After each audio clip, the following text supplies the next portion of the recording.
Welcome. Welcome. Thank you all for tuning in. We're really excited that finally now we can present this session.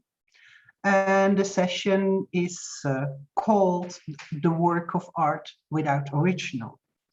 My name is Gabi Weijers. I'm director of Lima. And together with Annette Dekker, I'm today's host of this session.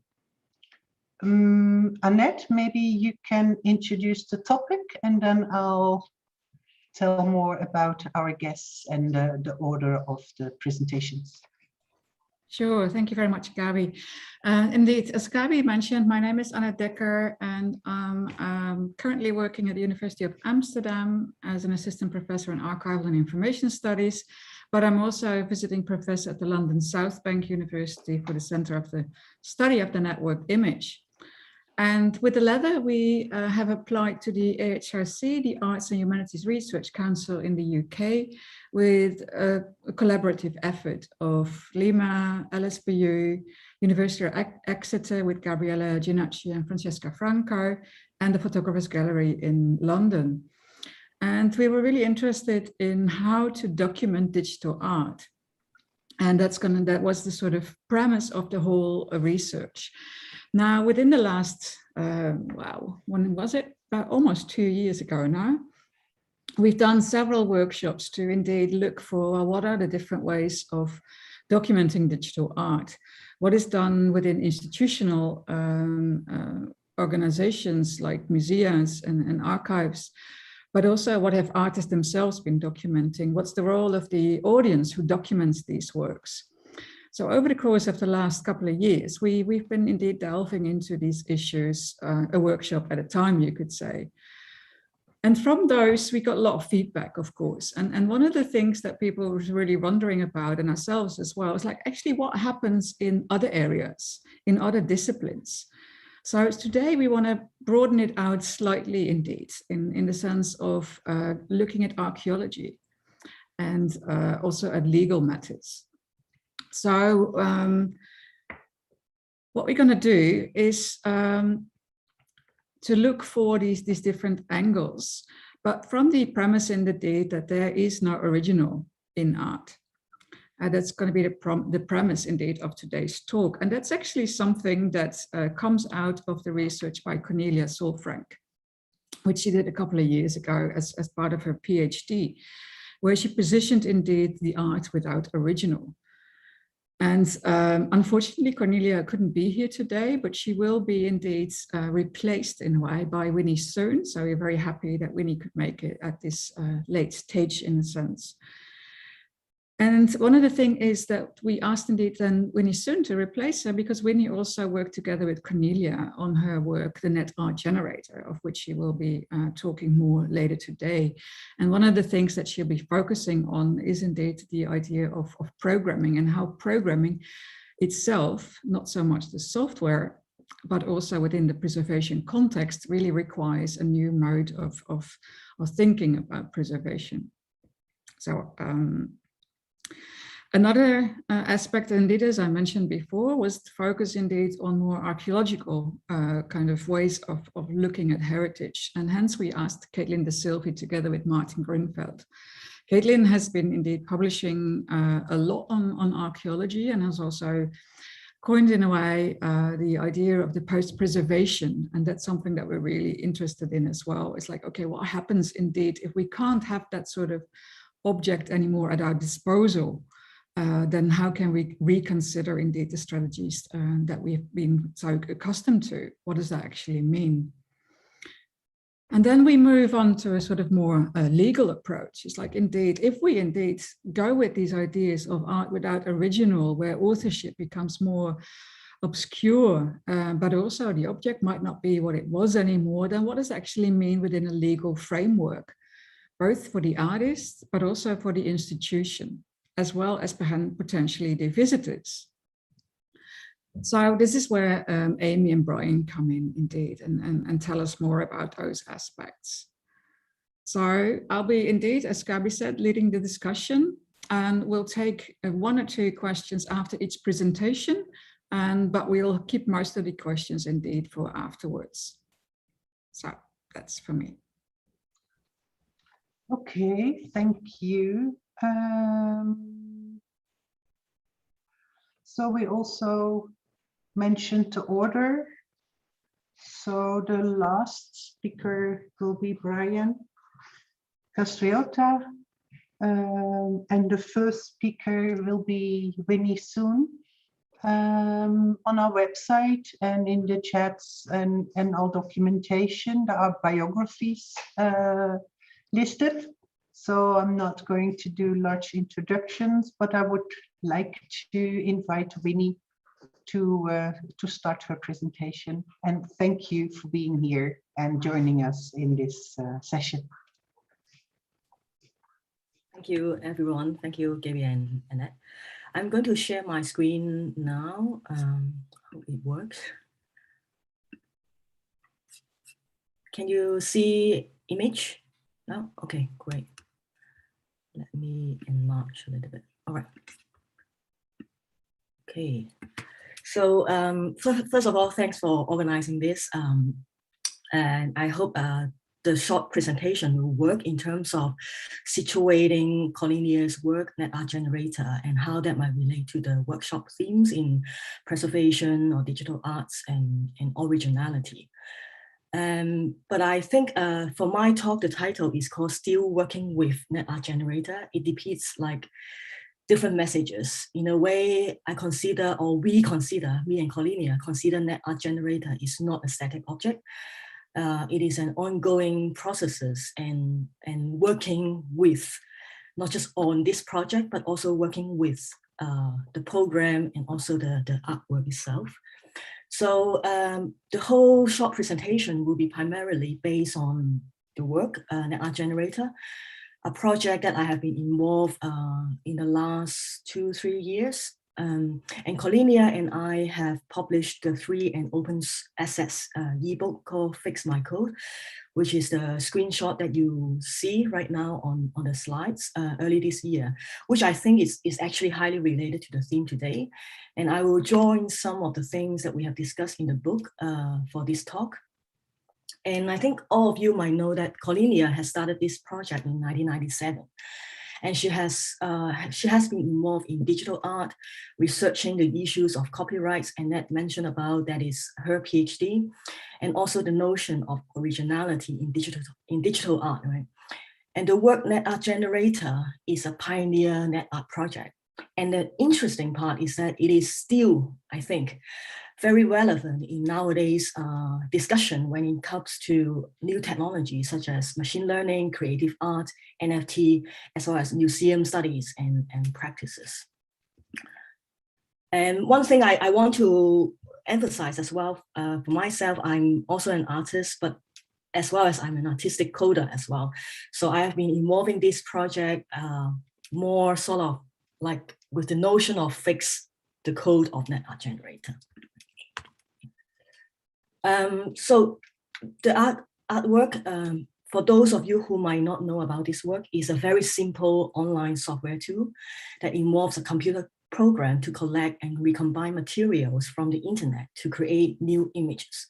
So the 4 wallflowers images are created by this program using the same keywords, same algorithm or same program code, but generate very unique images that cannot be reproduced, I would say. So she has been using the same keywords, wallflowers, to generate different images.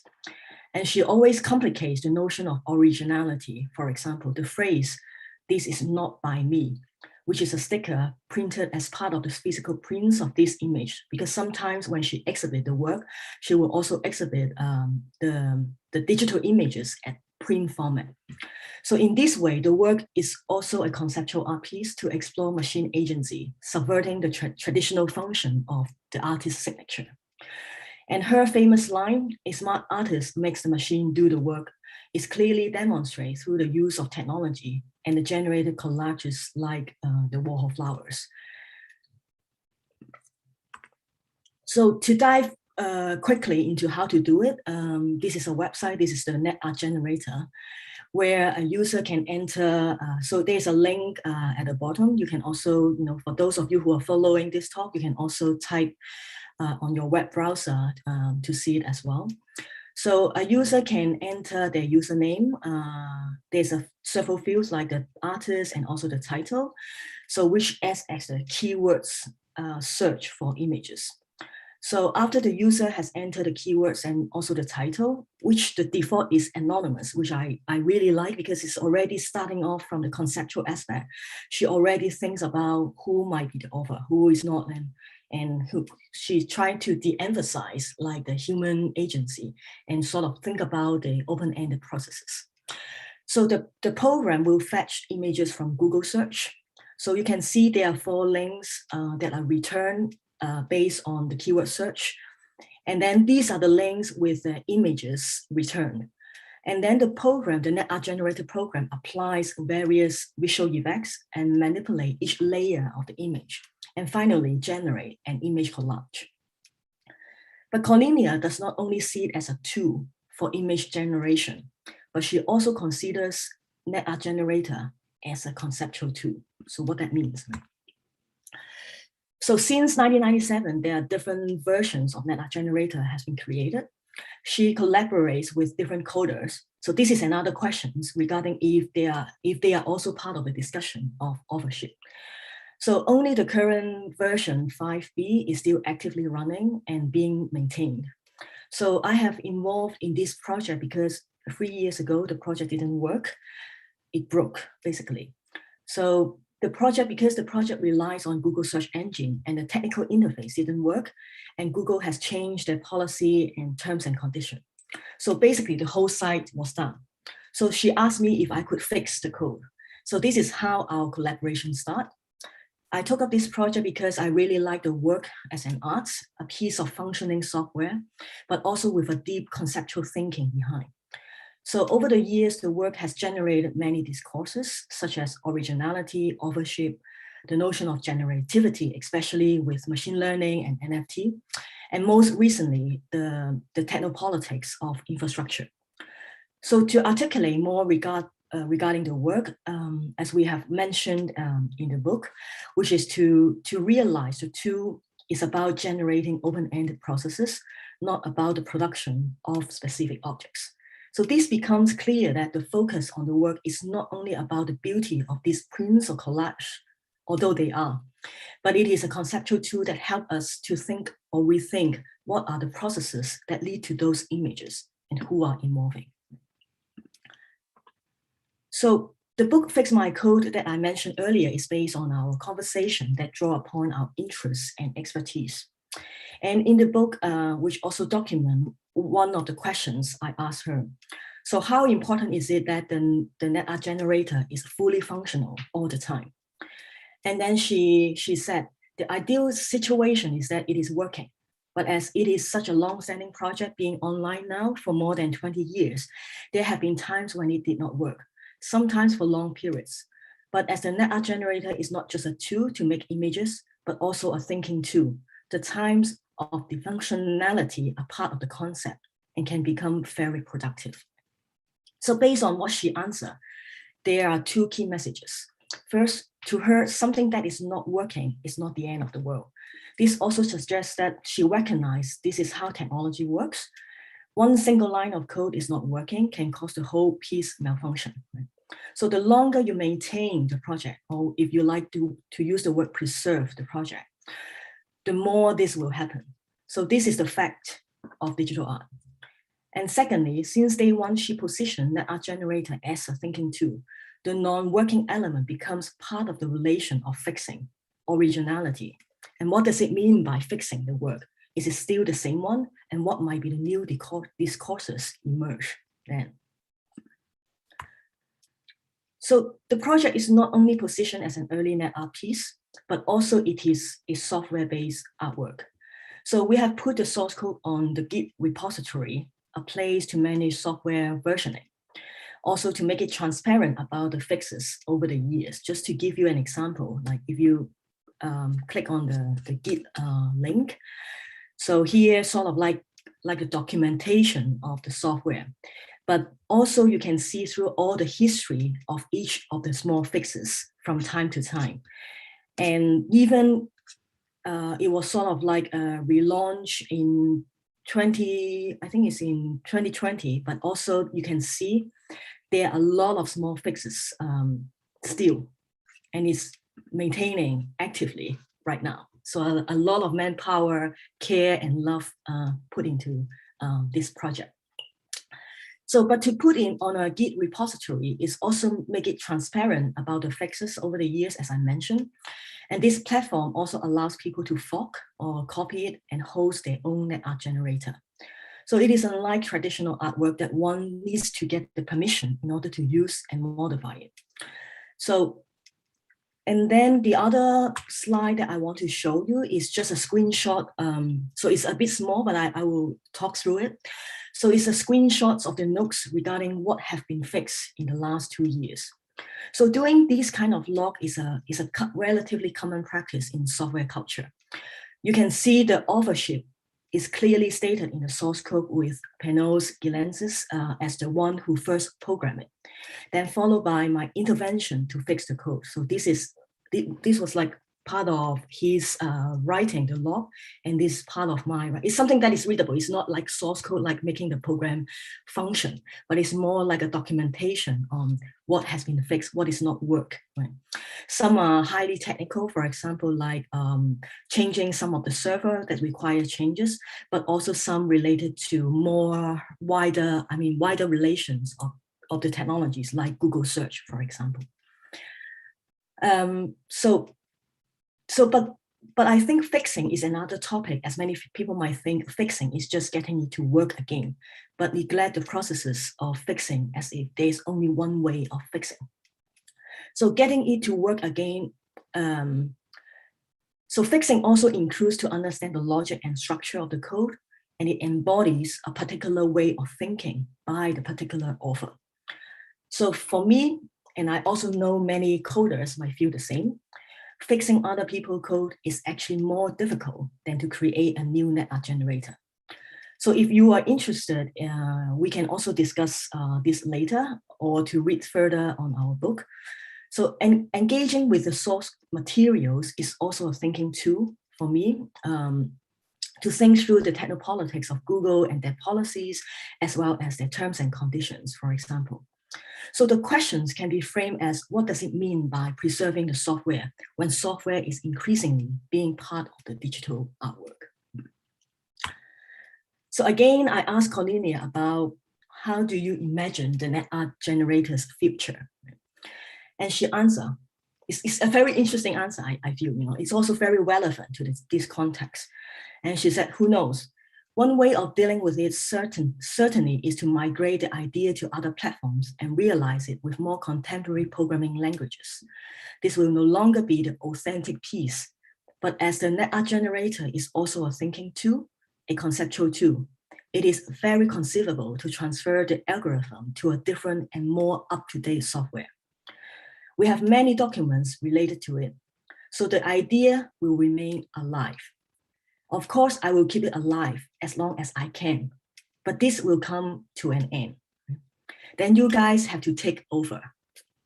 And then also we had a discussion about ZKM, who has bought the NetArt generator piece.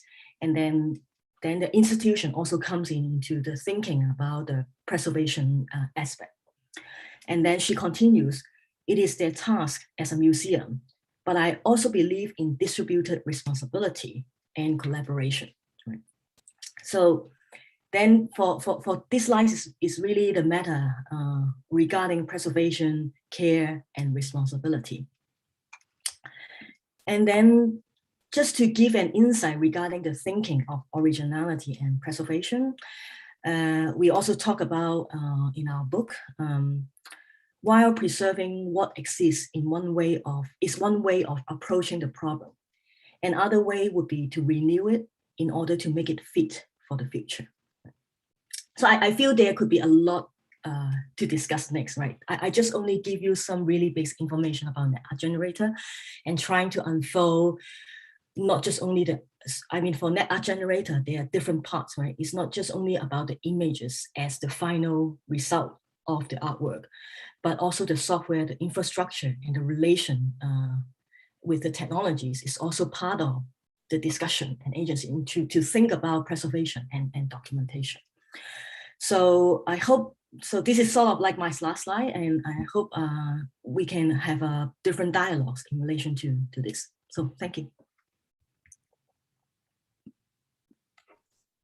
Great, thank you so much, Winnie. This is very enlightening, and I think there's certainly a lot of issues that come up in what you've been saying, which also I think link very well to the work that Caitlin and Martin are doing. So I'd like indeed, as I said before, to hold the questions until afterwards and ask indeed Caitlin and Martin to take the floor. Okay, thank you. Martin is going to share our slides. And it was fascinating actually how many links there are between what Winnie was talking about and what we're working on, although the subject matter, the physicality of it is very different. I think the themes are definitely resonant. So while Martin begins to share, just so I'm Caitlin, and Martin is in, and I'm in Cornwall in the UK, and Martin is in Copenhagen. And Martin and I actually met about 2 years ago at a conference in Aarhus where Winnie is. So there's connection here, even though we're not physically in the same place. And the reason why we're presenting together is really because in a way, the post-preservation thinking that I've been working with is being materialized in the work that Martin's doing. And so this is we're going to share a project which is relatively new to us, but where some of the ideas that I've been playing with for the past decade or so are actually being played out in a very real space. And Martin will tell you about that. I'm just going to give you a brief introduction to my work and then give you a sense of how we've been playing together.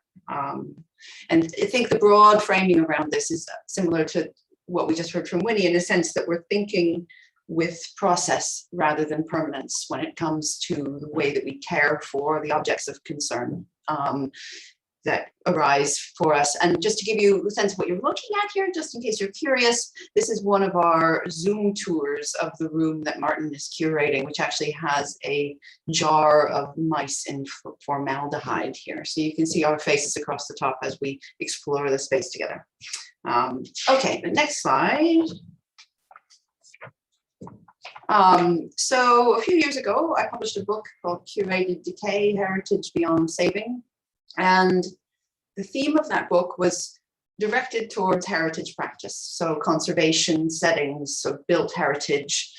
But the ideas in there were broader, and in a sense, I was trying to think this puzzle of how we do post-preservation work when we are tending to objects from the past. And this quote from a Rilke poem, I think, helps me frame some of that. And we always and everywhere spectators turned towards the stuff of our lives and never outward. It all spills over us. We put it to order. It falls apart. We order it again and fall apart ourselves. We just heard a version of this in Winnie's talk about the dysfunctional and then re-functional art generator, the sense in which the way that things fall apart actually tell us as much about ourselves as the way that they're held together. And that our act of caring and holding things together is a very formative one for us as subjects. And so I started playing with this idea in relation to particular places, next slide, to see how things were falling apart. And the concept of curated decay that came out of this work was trying to take the concept of curation and return it to its origins in a sense. So rather than talking about curation as an act of ordering, an act of holding and preserving, it was really about this act of extending care, but trying to understand how we can extend care without seeking to preserve or protect form and fabric. So an example might be, a very simple example is this door in Cornwall, which is 500 years old and is beyond repair. And so the curator has put a little sign in front of it saying, "Feeling fragile, please keep me closed." And I think one of the things I love about this image is actually I feel personally connected to the door when I look at this, because I have moments when I feel fragile and I need to be kept closed as well. So there's something about this affinity, I think, the objects that we care for, that becomes possible if we start to think this way. Next slide. So the concept of decay is very central to what I was working on in the book, really trying to reclaim some of the positivity around the concept of decay, which is usually very much sort of something which is a threat and a hazard in conservation contexts. We don't want things to decay. And the kind of, it's associated with destruction, dissolution, decline, deterioration, decomposition. But what if we think decay through release, renewal? We've already talked about renewal this morning. Regeneration, redistribution, recomposition. And this tree illustrates this point for me, which is a tree in Oxford, just around the corner from the Pitt Rivers Museum. And I think the sign on this tree pops up actually, Martin. Do we have the, yeah. So the sign on this tree said this tree has been removed due to decay in the base and supporting roots, making it unstable. A replacement tree will be planted in due course. But of course, the tree is sorting out its own replacement. You know, decay is not terminal. Decay is a transition into another state. There are resources that become available in decay. And I'm quite interested in this idea, maybe we can talk about later, of digital decay. Because I recently went back to some old files that I was holding from 20 years ago when I first started taking digital images, and it looked like they'd become more pixelated. And this may not be a thing, but it was like they sort of had the sense as if this information had started to degrade. So I usually work with objects, and the translation to the digital isn't entirely obvious, but I think there's something really interesting to think with there. And I'm now going to hand it over to Martin, and he's going to talk about how he's been using some of these ideas and adding them to some of his thinking in a particular place. Thank you, Caitlin. Yeah, so we're working in the living room at Medical Museum in Copenhagen. We're collaborating across humanities research, artistic practice, and conservation science to develop a transitory site that explores the life cycles of museum objects. And we started by taking on Caitlin's challenge to think about what could be gained if we were to care for the past without pickling it. And so we try basically to develop a practice of caring beyond saving that allows for other life cycles of objects and organisms at the museum. But perhaps we also push Caitlin's initial formulations of curating decay further by engaging the metabolic powers of heritage eaters and actively cultivating transformations. So while preservation practice usually attempts to minimize metabolic activity, a transdisciplinary, perhaps we could even say multi-species collaboration, aim towards reawakening collections from their metabolic slumber. So heritage eaters, for example, larvae, beetles, and fungi, are cosmopolitan. Across the globe, they're munching their way through valuable artifacts in homes and museums. At museums, we usually do our best to prevent the outbreak of major heritage feasts. But what if we reframe the metabolic capacities of the heritage eaters, not only as a threat, but also as a potential? So in the living room, we are collaborating with unusual heritage eaters, such as oyster mushrooms, plastic-eating worms, and the like. And currently, we're cultivating pink oyster mushrooms in shredded paper from discarded medical books. So we started working with fungi because of their enticing capabilities to break down and transform dissimilar materials. As Merlin Sheldrake, for example, explains, fungi are metabolic wizards capable of breaking down even the most stubborn substances, such as rock, even TNT. The pink oyster mushroom, however, is an unusual heritage eater, a tropical mushroom best known for its aesthetic properties being brightly colored and fleshy. But it plays a crucial role in our metabolic reawakening, bringing objects back to life. We acknowledge that our practice of caring beyond saving could lead to cultural historical disasters, but we believe that it's particularly suitable when working with objects at the fringes of the museum. So inside museum buildings, yet left outside of collections and exhibitions, we find unregistered, unnamed, unloved objects that didn't make it into the museum collections. Fringe objects waiting in dim cellars, on open shelves, even on cement floors for the final judgment and inevitable destruction. Fringe objects are objects without the significance demanded of museum objects, at least judged from an anthropocentric perspective. But from a broader ecological viewpoint, fringe objects can become significant parts of an all-encompassing life cycle beyond value and waste. So in the living room, they play a crucial role as a collection of nutrient-rich material that we need for our metabolic reawakening. We cultivate objects to proliferate into multiple modes of existence, both materially and digitally. For example, as food, habitat, thing, installation, image, story, and sound. This shows us that our work can really push a different way of seeing decay, not only as entailing loss at the museum, but also leading to becoming and regrowth. But when we work with fringe objects, we may paradoxically raise the perception of their value and remove their fringiness. So this leads to a problem for us that we are still working on. So the question is, how can or should we even try to suppress the urge to save objects later? So in collections, conservators work to maintain the traces of the past that is inherently tied to the significance of, for example, historical objects. Think, for example, of dirt, fingerprints, sweat, blood, and other signs of use that are part of what makes an object authentic and valuable. In a certain sense, it's the stickiness of the object that partly determines its significance, sort of history woven together with its surfaces, granting it a capacity to tell its own life story. So in the living room, the significance of our fringe objects emerges in our cultivation and through artistic practices of engagement. They do not, however, gain the same historical significance as other museum objects.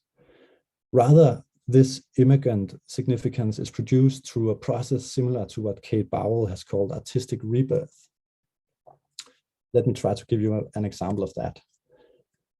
So this is an artwork by Austrian artist Thomas Feuerstein. It's called One and No Chair, and the work is basically a wooden chair that's broken down by fungi. It took Feuerstein 2 years to cultivate both the chair on the left and the table on the right. Then suddenly, after 2 years, everything changed rapidly. Fruiting bodies sprouted, and the chair had to be supported statically to avoid it from breaking into pieces. Indeed, the table on the right side crumbled overnight. In this process, the significance of the chair emerges as it transforms and becomes a transitory object of decay. But perhaps paradoxically, the chair also becomes an object worth exhibiting and thus preserving. So after bringing the chair to the brink of collapse, Feuerstein dried it to arrest the fungal growth before exhibiting it. This act of drying, however, sparks a provocative question for me and Caitlin as well. So if the work is about entropy, decay, and impermanence, then is the real artwork perhaps the table that collapsed overnight and could not be saved? This question is important because in the living room, we risk ending up in a similar situation, seeking to dry out and stabilize our sticky metabolic works. And this also points to an interesting question about where does it all end? And I'll leave that to you, Caitlin.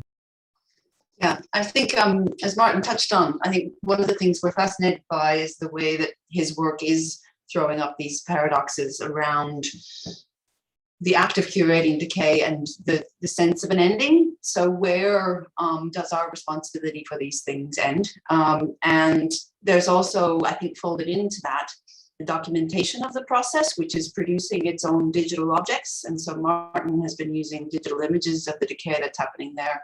There's a lot of sound work going on, which is producing a digital record. And so in a sense, to say that these things are terminal is only partly true, because there is a trace of them which is being harvested and preserved. And so in what sense can we say that they are actually ending?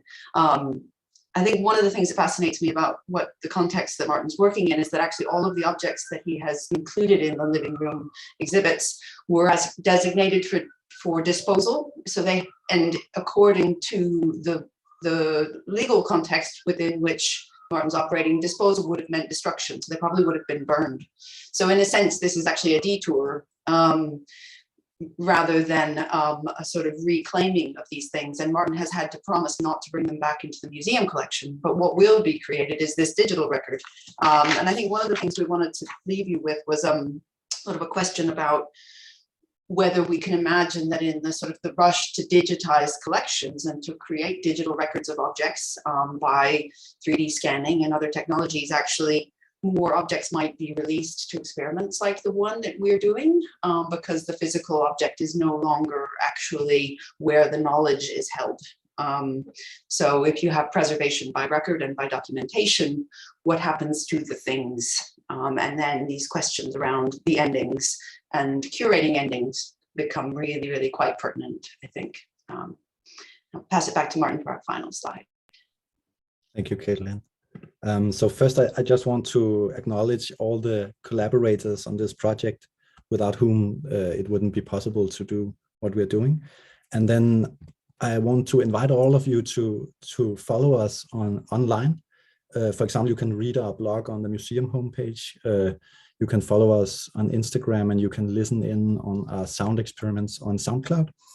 And I want to leave all of you also with a short piece by Maria Branner, who's a sound artist that together with collaborators has mixed sound recordings of the cultivation process of pink oyster mushroom and choral imaginings of transgressions, entanglements, and complex relationships across organisms and objects. And it's also, I guess, in a sense, linking back to Winnie, a question here about agency and about authorship and about co-creation with other species. So please enjoy.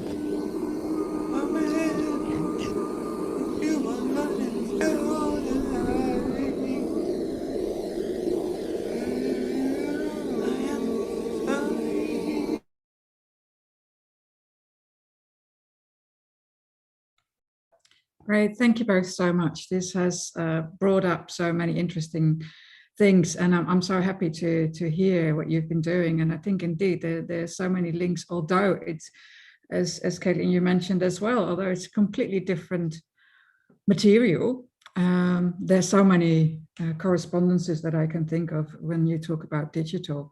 And I think we'll come back to that in the discussion clearly, but also the idea indeed then of creating digital documentation has, of course, their own sort of paradoxes in there as well. And how sustainable is that digital documentation? So hearing the performance in a way, the sound piece now really adds another layer. And I think that's also what Winnie has been talking about, indeed, about the net art generator, that it can be forked, it can be taken up, and something else can be done with it. It's the thinking about something rather than the objects. But how does this actually pan out in a legal way? And Amy, here I come to you for advice. Thank you. Thank you very much. And I have the same feeling that all of these talks are really in conversation in some unexpected ways. Thank you very much for inviting me. I'm really happy to be here. I'm Amy Whitaker. I'm on the faculty at New York University in visual arts administration. I teach the economics of art, and I've been researching blockchain for a long time because of its relationship to artist economics. So this is what I was asked to talk about, is the position of the artist in relation to documenting digital work in the age of blockchain. And I want to talk about digital art and the artist in a couple of different contexts. I had the privilege a few years ago of being invited to talk in a time-based media conservation program at another part of New York University, and was fascinated to learn about that practice. And what I want to do here is talk about blockchain as a framing of the artist's position with regard to the kind of keeping and care and degradation of digital objects. And I want to frame blockchain in a particular way. Blockchain is often associated with a money story of cryptocurrencies, and I want to argue that blockchain also is rooted in a knowledge story that has a lot to do with provenance and preservation and these questions, and that blockchain may call digital art conservation communities into an invitation, at least, to new roles. So I'll talk a little in general, and I'll share two specific artworks. One is by Kevin Mccoy, and the other is by Kevin and Jennifer Mccoy, his partner. They practice and make work together. So just as a brief working definition, blockchain is a database structure. It's a database structure that does not need a central administrator because there's a network of computer nodes and a system of cryptography so that any kind of record can be recorded in a cryptographic form, connected to other records in these bundles that are called blocks. And then a cryptographic, what's called a hash or a kind of fingerprint of each block is taken. And part of the security is that the hash of one block is repeated at the start of the next block. So it's sort of like a chain link fence where to change a record in the 8th block, you'd have to go back and change every single block before it. I think blockchain, to me, is really interesting in the context of what I perceive to be some of the questions of digital art conservation, because blockchain is billed as an immutable record. And because once something is recorded on a blockchain, it cannot be changed. It's more complicated than that because there are forms of degradation to the code and to the hash functions within blockchain. But I think that these questions that to me surface when I learn about digital art conservation are very present in the blockchain story. You know, what is original, what's immutable when one is conserving work, which parts change, how is it recorded, how are entries on the blockchain vetted? A lot of the ways that digital art is kept by conservators, sort of the hashing functions in the SHA-256 algorithm, a lot of these have cryptographic similarities to blockchain, just not in a networked way, kept on a hard drive in a museum. And sort of what are the kind of metaphors and frameworks we need to understand these processes? So I think some of these questions, I hope unify what I'm about to say about blockchain and the artist's position with regard to digital work. And I recognize I'm talking a little bit about markets. I'm not doing it with neoliberal intent. I'm doing it as part of the context and the changing context in which digital artists are working. So some of the ways blockchain, this distributed ledger technology, is being used in the arts include provenance and authenticity, the keeping of records. There's a company, Artery, that does this. Fractional ownership, people being able to own works of art together, or taking something like the artist resale right or Dwada Suite and making it function technologically as a smart contract. And digital scarcity, so taking digital work that can exist in many copies and having one recognizable copy of it or a set limited edition of recognizable copies.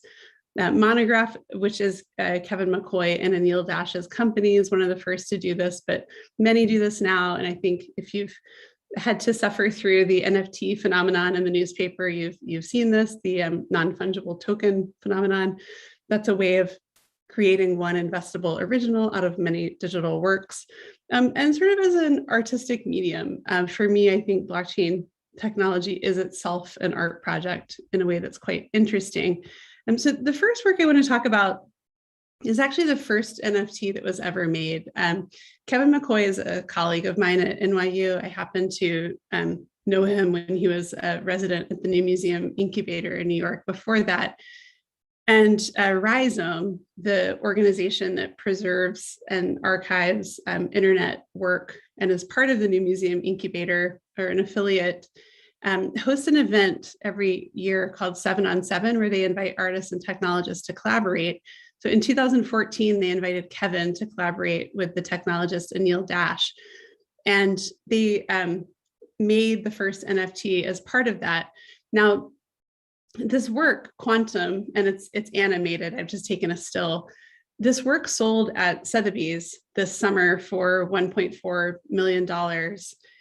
This is the work that Kevin made in order to show Anil how the technology could work. And then in the demo day for 7 on 7, they launched a larger project, which became a company, Monograph, and 2 other NFTs that they did as part of the demo itself. One included a GIF that Jennifer Mccoy made, and then there was another that involved audience participation. So when this work sold, and it was bought by a person who goes by the name of Silly Tuna, who sold an $11.8 million work in the same sale, it was actually very, very complicated and difficult for Kevin because he had made this work on Namecoin, which is the first fork off of the Bitcoin blockchain.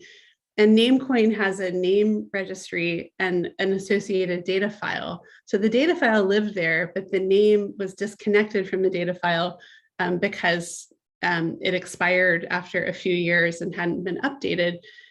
A troll went in and bought the name and asserted rights to owning the work. And Kevin had to explain technologically that the work still existed. And then he had to take the work from the Namecoin platform and remint it on Ethereum. So for someone who is extremely technologically literate and a technological maker, as Kevin is, he understands those intricacies, but he was in a very difficult position of being the trusted expert in his own work. And I think that this will increasingly happen to artists, and there will increasingly be an invitation to conservators to help vouch for the originality and the steps in the provenance of an art object across different platforms. And I think this is a really different role from what I've seen digital art conservators be asked to do. So I want to place this in a context of blockchain as a knowledge story by starting with the money story. So many people think blockchain was launched in 2008 with the circulation of the Bitcoin white paper, and then January of 2009 with the start of the Bitcoin blockchain, as Satoshi Nakamoto proposed Bitcoin as a peer-to-peer electronic cash system. This paper has 8 footnotes total, and 3 of them are to the work of Stuart Haber and Scott Stornetta. One paper, they have a third author, David Beyer, who, fun fact, was Russell Crowe's hands in the movie A Beautiful Mind. They started with a profound research question, which was in the late 1980s, when everyone was getting a personal computer, businesses were getting desktop computers. They said, it's so easy to manipulate a digital file. How will we know it was true about the past? And how can we know that without trusting a central administrator to keep the record? So they tried very hard for a long time to figure this out. It was so hard to do that they tried to disprove it.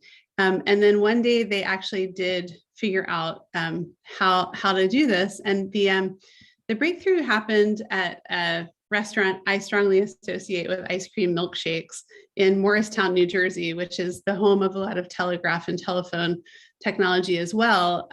I know their work because a colleague of mine at NYU, David Yermak, who chairs the finance department, read all the papers in the Bitcoin white paper footnotes and lives in Morristown, New Jersey, Googled the authors and found that Stornetta was teaching math at a high school nearby in Maplewood, and the 2 of them met at the Friendlies, which Stornetta calls the blockchain Friendlies, because this is where he's like, wait, if we had actually infinitely many copies of the record, we wouldn't have these problems that we're trying to overcome. So they they wrote these papers, they spun out a company called Surety. And in the early 1990s, they started running a timestamping service, which is the core under blockchain, this way of trusting records. The cryptocurrencies of blockchain followed later.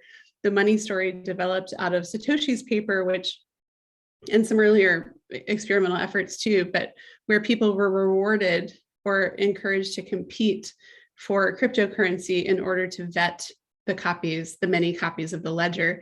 But I think this is sort of poetic that Haber and Sternetta posted this in the Sunday edition of the New York Times, and you can still find this code in the paper. I saw it 2 weeks ago. So we have this kind of idea that's very concerned with the same questions of art conservation, these questions of provenance. What happens if someone enters a record on the blockchain that's demonstrably false? Terence Eden did not make the Mona Lisa in 1506, but this is now permanently on the blockchain. How do we correct for errors? How do we transfer systems that are developed, like the catalog raisonné for more traditionally made art objects? How do we translate that? And how do we contend with the kind of messiness and the humanness, even of technological records, in this case of early sales of the work of Jasper Johns? These look like recipe cards. How do we contend with a history of records? And how do we use blockchain to come up with a better understanding of ownership for artists in particular? Whether that's fractional ownership or collective ownership, how do we think of these economic structures as adjacent to artistic and conservation and curatorial related questions, in so much as economic support is also a form of care?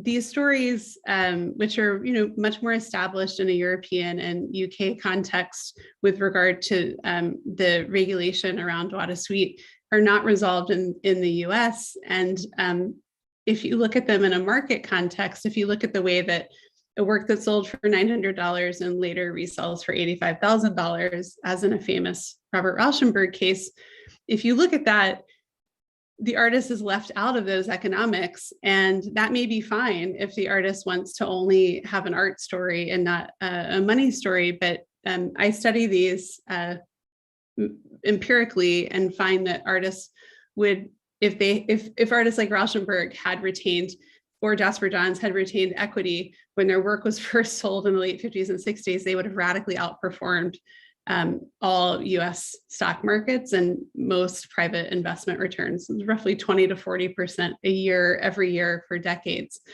So I don't wish to reduce the practice of art to money at all, but to consider economic provenance and economic support as part of this picture of conservation and care. So I'll end with one other project of Jennifer and Kevin Mccoy's, which I think pulls museums into this story as well, which is a work they made in 2019 called Public Key, Private Key. The work consists of a film, which they donated to the Whitney Museum of American Art on behalf of the public. And then the public could write in to, this is the film, the public could write in to apply to be a donor of record. And so 50 people are now listed on the website as the donors of the work, even though the work, the donation is part of the artwork. So I think these conceptual market structures will proliferate and become part of the conceptual and digital footprint of works of art. And for me, the artist position is quite complicated in that the artist is, the locus of enthusiasm and also the locus of vulnerability. How difficult is it to have to vouch for your own work technologically in the position that Kevin was in this summer?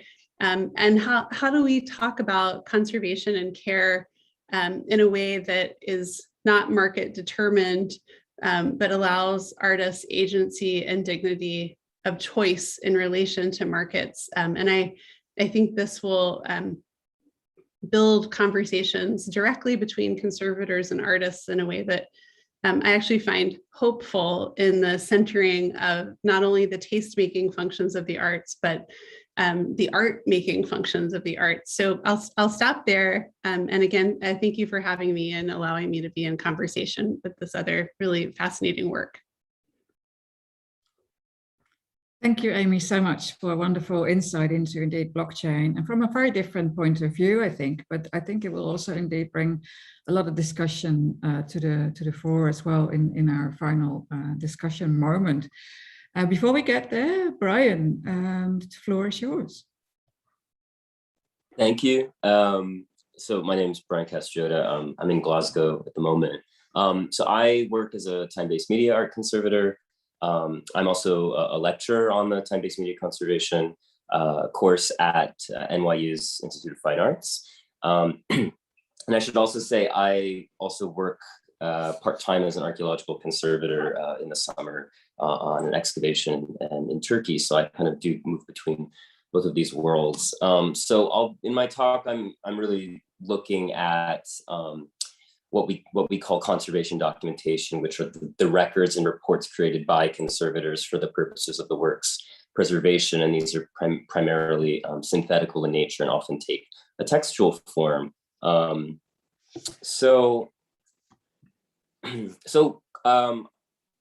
classical frameworks for fine art conservation, they're originally conceived around discrete contained physical objects, where collection care required that an object's materiality remains static and processes of physical deterioration were slowed or arrested. Many works of contemporary art that enter collections today involving or combining live performance, technology, ephemeral, replenishable materials. Obviously, they pose a challenge to the scientific materialist conservation paradigm. Novel theories and approaches developed over the last 20 years have increasingly likened these kinds of works to theatrical and musical performance, which have multiple equally genuine instances, despite there being variation and differences among them. So within these frameworks, falling within what René van de Waals termed the performance paradigm of conservation, authenticity is seen as contingent on the artist's authorization or sanction, and a manifestation's compliance or perceived compliance with the score, which is derived by soliciting specifications from artists and then the conservator acting to enforce compliance in the work's materialization. So we now have also this growing recognition of what Pip Lawrenson's called unfolding artworks that fall within what René van de Waals termed the processional paradigm.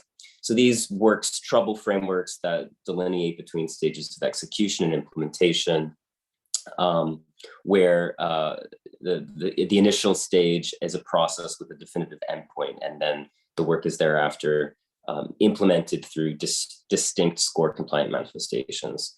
So many contemporary artworks challenge that convention that an artwork is finished as soon as it leaves the artist's studio.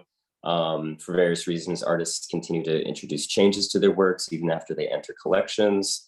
Of course, complications then arise when the artist's directives are conflicting or continually subjected to revision. And this is very common for editioned artworks where an artist retains their copyright and may continue to exhibit and update, re-edit, or change elements of the work. So in these cases, the score may remain in flux and to be open to interpretation. And because these works may continue becoming or unfolding outside the walls of the museum, differences may also be introduced that escape the attention and documentary gaze of conservators, which often really remains focused on material interventions or treatments and episodes of gallery, display, installation, or enactment. So what I'm going to do in this presentation is give some historical context of the development of these three paradigms, the high-level artwork documentation approaches that are used by institutions today, as well as their limits and sort of the ethical reorientation that these approaches require. And I'm going to try to show how many of the common approaches, while sensitive to the processual nature of many contemporary artworks, they've really yet to integrate this ethics of care into practical approaches and to their documentation. So I think it's helpful to start just by recognizing that this processual paradigm actually does have antecedents in what's considered the canonical conservation literature, which was developed around the material artifact. Alice Regal's always credited with developing or initiating values-based approach to conservation. He writes about how the historical value seeks to stop the progression of future decay, even though its entire existence rests on decay that has occurred up to the present day. So he identifies this sort of oxymoron here. Paul Filippo in the 70s, he was, by the 1970s, this sort of processional understanding of objects and intention and authenticity really started to emerge, embracing both historical value, but also the tendency of works of art to continue becoming. But we were still largely dealing with traditional works, right? Paintings, sculpture, buildings. So Paul Filippo was writing about it. He writes, the original is a mythical, unhistorical idea apt to sacrifice works of art to an abstract concept and present them in a state that never existed. What is the original appearance? At what moment can it be fixed? Obviously, the original state is an abstract idea and not historical reality. The way an object is perceived is continuously evolving as the result of the historic development of a culture, especially aesthetic sensitivities. And we start to see that by the 90s, that starts to, this shift starts to take place in cultural heritage preservation. For example, the NARA Conference on Authenticity, recognizing that authenticity judgments are situated and may evolve through time. The basis upon which we judge authenticity may evolve through time. And David Lowenthal articulates this beautifully. He says, authenticity here is not in some founding moment, some first structure, but in an entire historical palimpsest and in the very dynamics of temporal development.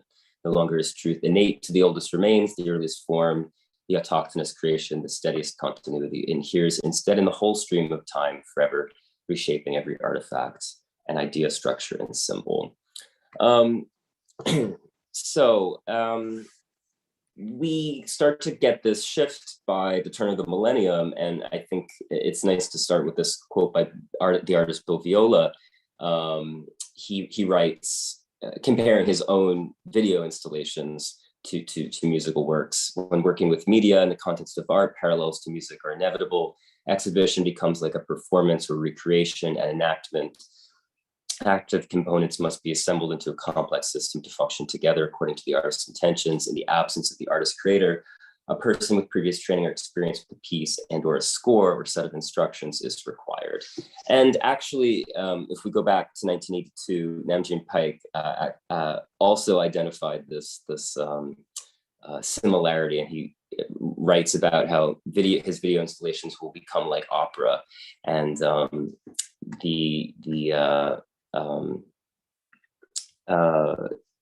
where each incarnation of the work will bear the personal traits of the curator as conductor. So this slide just sort of gives you an overview of the how beginning around 1999 in time-based media and contemporary art conservation, this notion of identity, essence, a work's score, work-defining properties started to take hold. Obviously, the notion of this sort of analogy with musical works was really promoted by Pip Lawrenson, and she was getting this idea of work-defining properties, of course, from aesthetics, analytic philosophy. So Nelson Goodman, Stephen Davies, as well as this sort of two-stage model. But we can see that also within built heritage and landscape preservation, the notion of character-defining features and original and subsequent characteristics existed. And in library and archives and digital preservation, the notion of significant properties, essential properties, essence, identity, that was also being developed at the same time. And oops, I'm sorry, I'm just,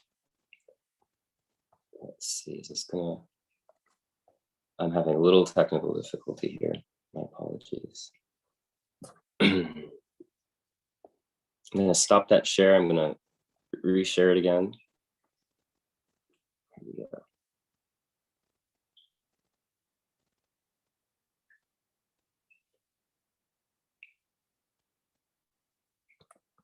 Oh boy, okay. There we go.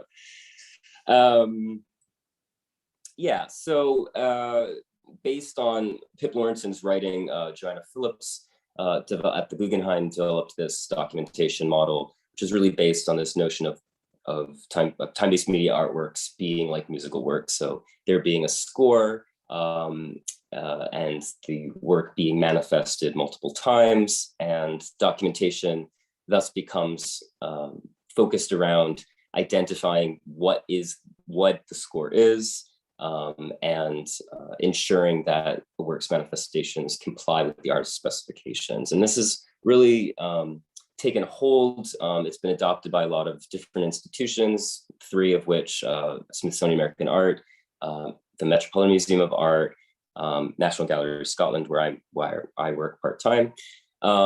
We also see this in Tate's display specifications.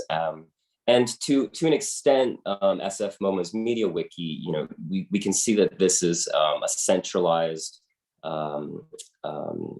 gathering together of information knowledge about the work, its history, its anatomy, and the specifications for its display. That said, the SF MoMA's Media Wiki is a little more collaborative, and obviously you're able to track changes a lot better than these sort of more static documents.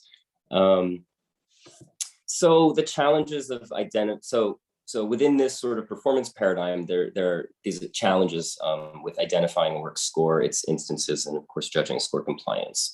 These include that the artist directives may be vague or conflicting, they may be continually subjected to revision. And we also assume that instances of an artwork are these discrete white cube assemblages or events. And just to illustrate this briefly, here's a work by Susan Phillips titled "You Are Not Alone." It was a radio transmitted sound installation broadcast initially in 2009 as a quadraphonic sound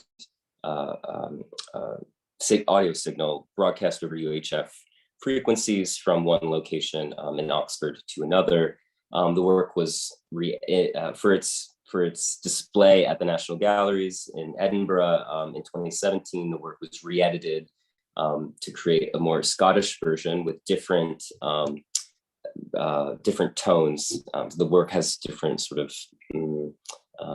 little musical sequences based on these defunct radio stations. And so she re-edited it to include different stations. And it was also installed as a 5 gigahertz digital wireless transmission. So this work, each time it's been installed, it's developed these different sort of versions or presentation modes, different edits.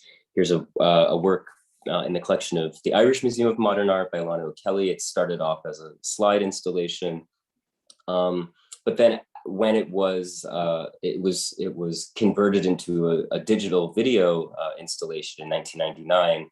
And at that point, the artist also took the opportunity to change the audio soundtrack. So she recorded a whole new soundtrack. And then just one more artwork that I've worked on, I've researched quite extensively, is Katie Patterson's Future Library. This is a public artwork in Norway where every year for 100 years, an author is invited to contribute a text that will be kept unread. And in 2014, a forest of trees was planted. And in 2114, these little saplings will now be fully grown trees. They'll be cut down, and the unread manuscripts, this anthology, will be printed. So this work actually demonstrates really well how one artwork can sit within, different parts of the artwork can sit within these different paradigms, where there's material artifacts to be conserved, there's ritual that takes place, that's replicated each time the work is sort of activated or enacted. And then it also is always in this process of unfolding, evolving, becoming. And so this notion of unfolding artworks and the processional paradigm that's started to emerge in the last few years. René van de Val's written about how the performance paradigm requires going back to the instructions time again. An exemplary processual work evolves from one stage to the next. Pip Lorenson's taken this notion of unfolding artworks as abstract objects of knowledge or epistemic objects. She's gotten this notion of epistemic objects from Karen Norsetina, who writes that objects of knowledge appear to have the capacity to unfold indefinitely. Since epistemic objects are always in the process of being materially defined, they continually acquire new properties and change the ones they have. This also means that objects of knowledge can never be fully attained. They are, if you wish, never quite themselves. And writing about design objects as epistemic objects, Edelstein and White have characterized them as that they're characterized by lack and incompleteness, partially expressed in multiple instantiations, continuously evolving. And this is also related to we can relate this to Umberto Eco's notion of the open work, right? So that these works, once they enter the public sphere, they are continually, that their significant properties are not defined solely, exclusively at this point by the original author. So we can see how these three paradigms really overlap and are operating not just within the world of conservation, but artworks themselves might be understood. Each artwork might be understood within these three different paradigms in conservation.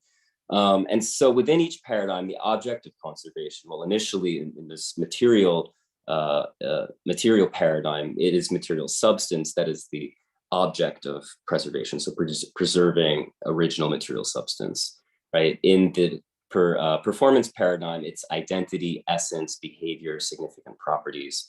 And in the processional paradigm, it's the idea, it's potential and becoming that is the object of conservation. But we can see how all three, the idea, the conceptual underpinnings of the work and the artist's intent remain the focus of conservation. And then within these three paradigms, conservation activities prioritize or value material stasis or wholeness, precision of resemblance or score compliance, and adaptation, evolution, and alterity.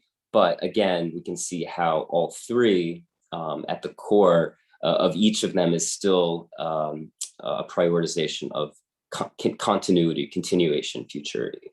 And I bring in this quote by Judith Butler because I think it helps articulate this really well. She identifies this distinction between preservation and safeguarding around persecuted vulnerable groups. And she writes that preserving seeks to secure the life that already is. Safeguarding secures and reproduces the conditions of becoming, of living, of futurity, where the content of that life, that living, can be neither prescribed nor predicted, and where self-determination emerges as a potential. So just to conclude, we can see how there's with understanding these three different paradigms that are now operating in conservation, it requires a review of sort of the ethical tenets that we tend to subscribe to. And these are just a summary of some of the trends that I've seen taking place. One is the recognition that identity, an artwork's identity is constructed, it's situated, significance of its features or properties are intersubjective and they're socially mediated over time. Documentation itself is always a product of the evaluator's biases and interpretations.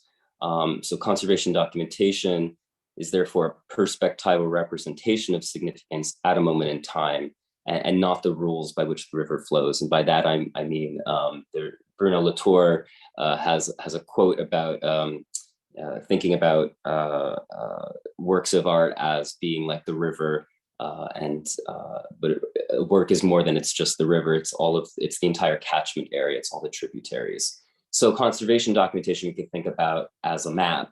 But a map is always only ever a cartographic representation and at a moment in time. And to that end, we can also think about the conservator's power limits, right? Maps are situated also and exert power. So documentation can, of course, reinforce particular perspectives about what the work is. And the conservator's knowledge is, of course, never complete. It's always partial. So to that end, also, we talk about conservation as a truth enforcing activity. I think that's Salvador Munoz quote. We can see how documentation can at times become truth obscuring practice. So then there's a real need for greater practitioner visibility through autoethnographic methods like those advocated by Sonicus Victor, self-reflection, active voice, and first-person narratives. We tend to write in passive voice. We talk about things being done to artworks and not identifying who is doing them. So really foregrounding the who is in our documentation, I think, is very important, and feeling more comfortable writing in the first person.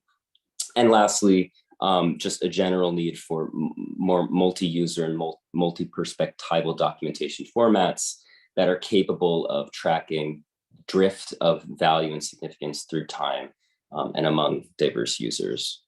So thank you very much. Great, thank you, Brian, so much for a wonderful trajectory indeed of the different paradigms in conservation and what that leaves us today indeed to think about.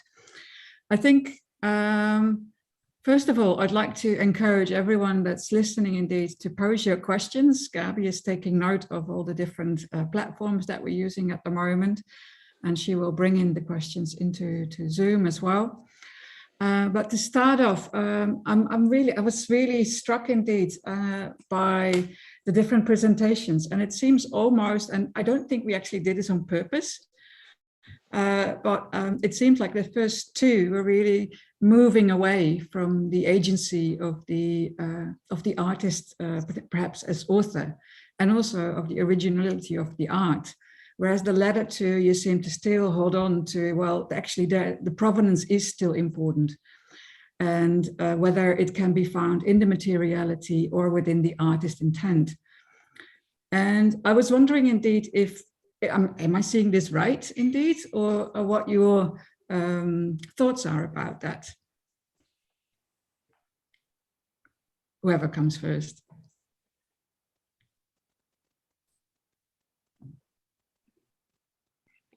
I can say something first, maybe.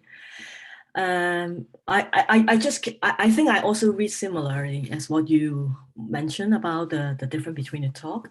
And I guess especially for the case of net art generator, I think it's quite explicit, I feel like, since the very beginning.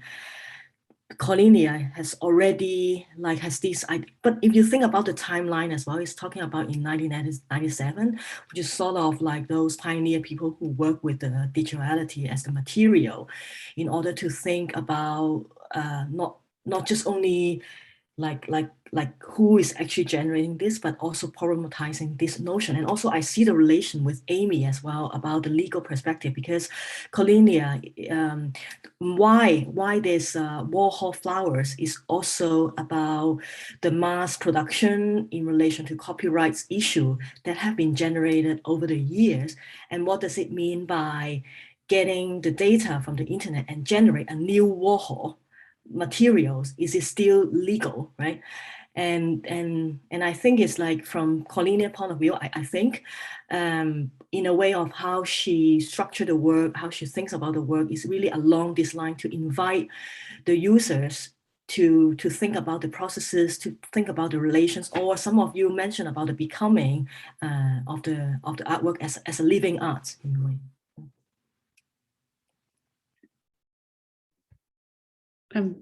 Yeah, no, that's really, really interesting, Winnie. And I think raises so many questions of, do we have this idea of the sole authorship of the artist, which itself is kind of a construct, the Howard Becker idea of art worlds, that they're actually these networks of people who are making things, and then we labeled them with individual artist names.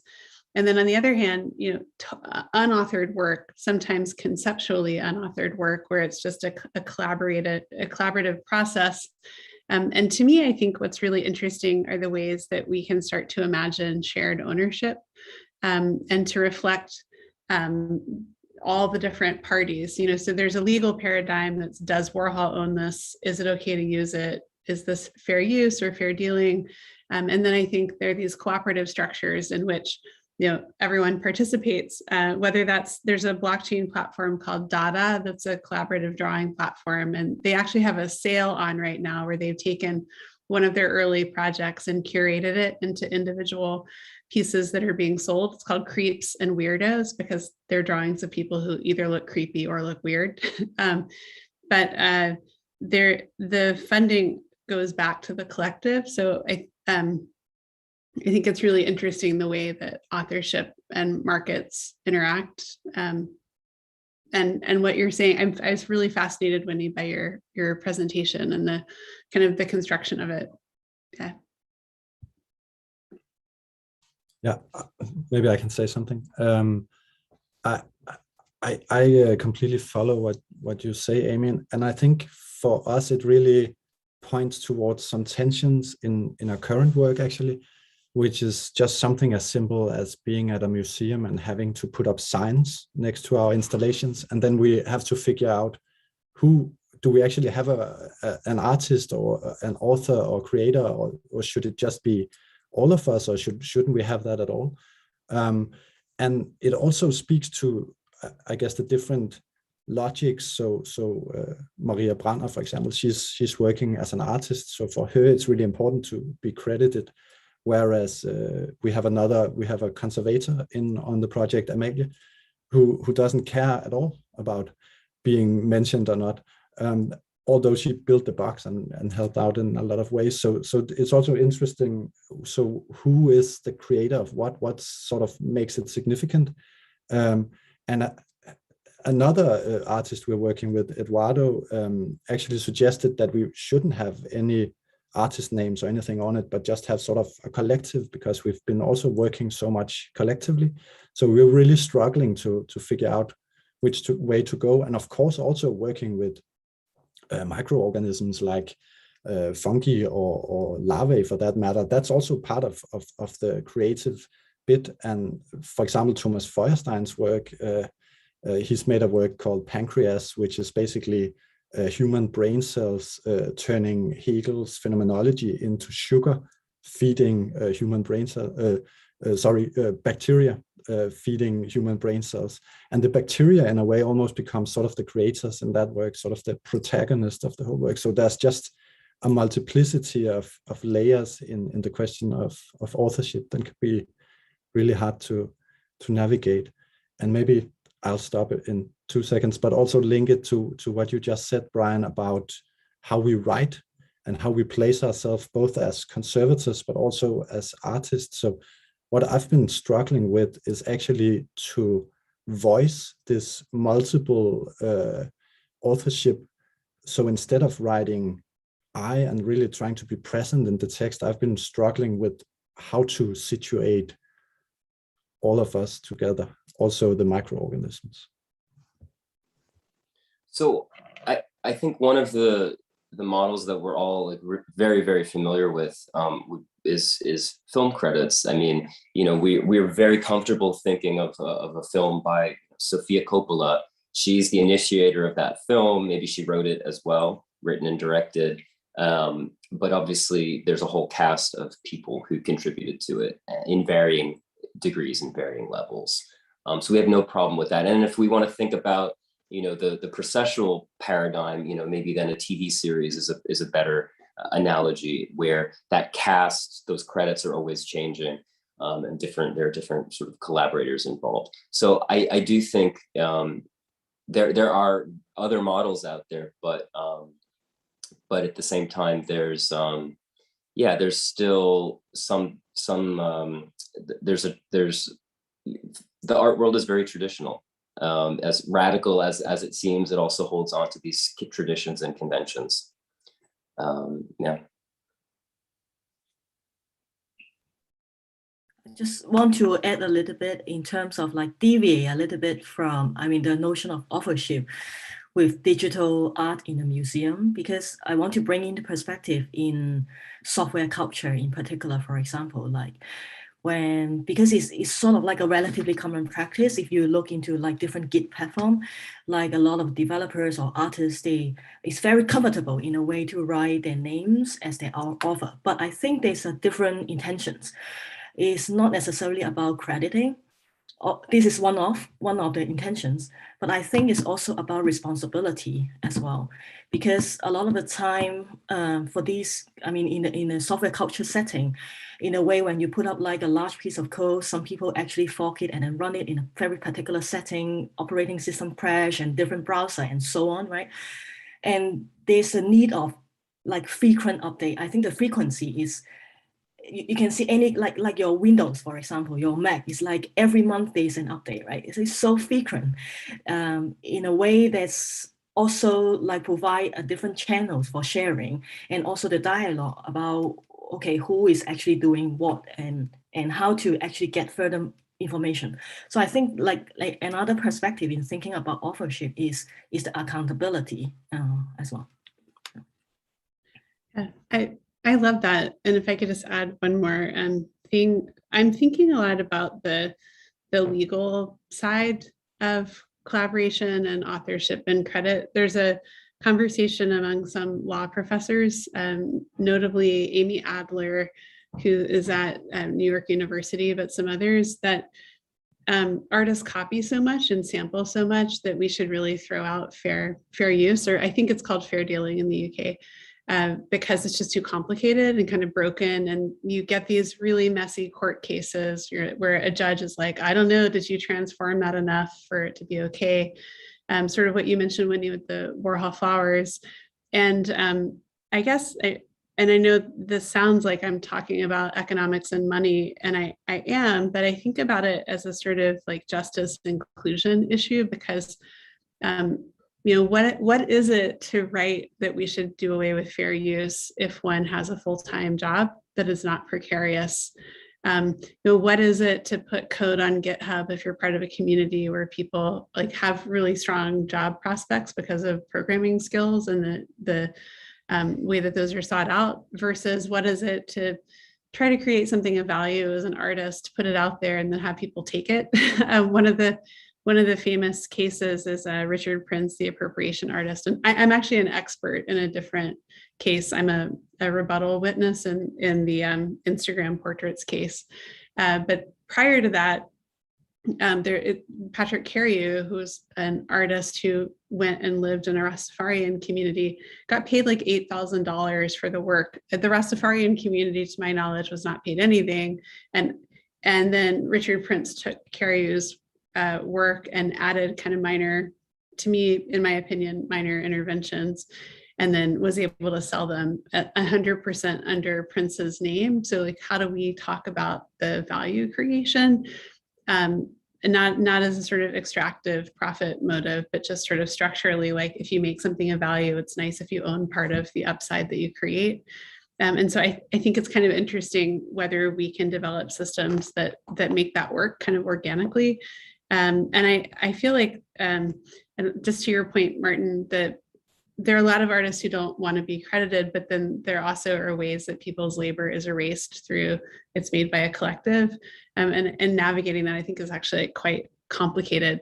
I certainly wrote a lot of things for institutions early in my career, and my manager was like, no, the department wrote it. And I now realize it would have been helpful to have that credit. It would have been generative for me. And so, I mean, I think they're just kind of interesting questions, and they're kind of governance questions of how you decide among a group of collaborators what the system is.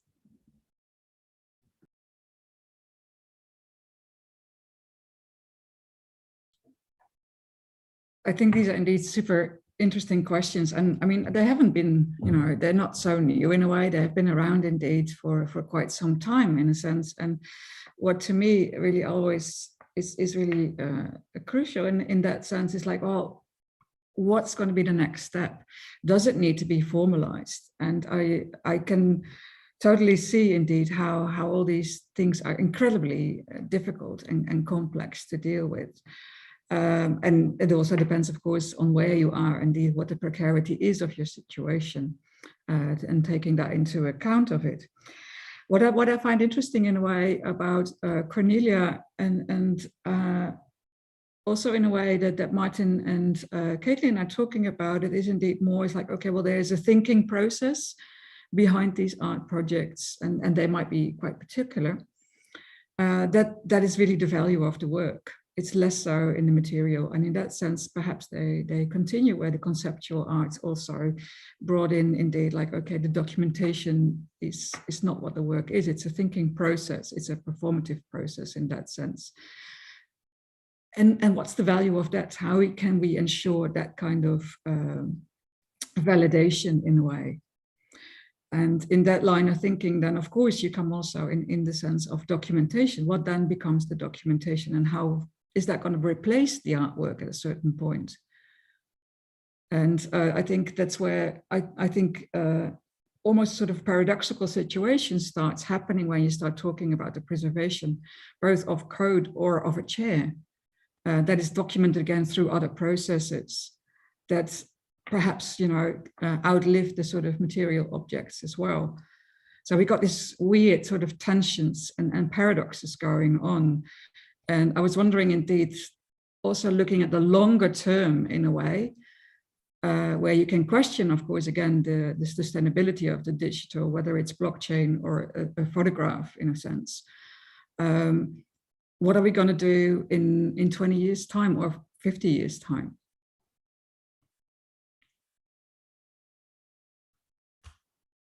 Do we have a process in mind?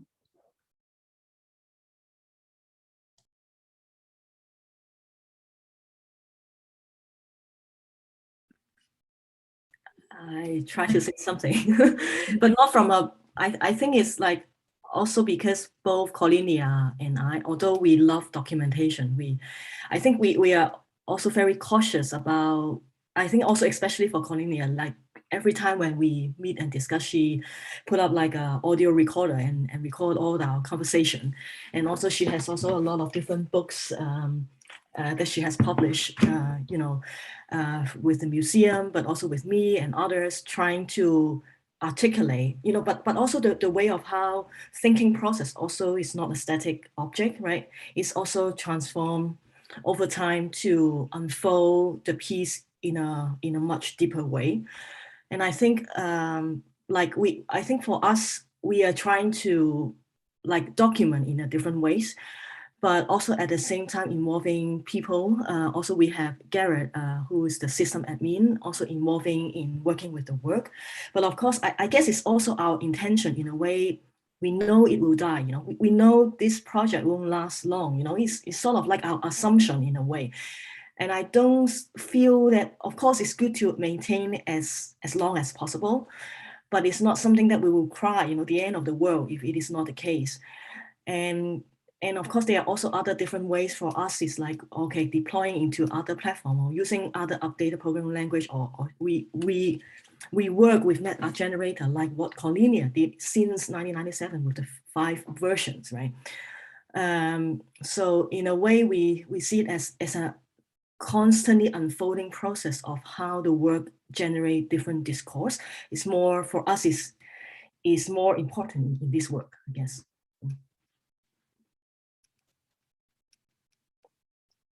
Gabby, please. Yeah, I'm a bit puzzled if I hear similar or very different statements. It has to do with this place where the knowledge is found. Huh?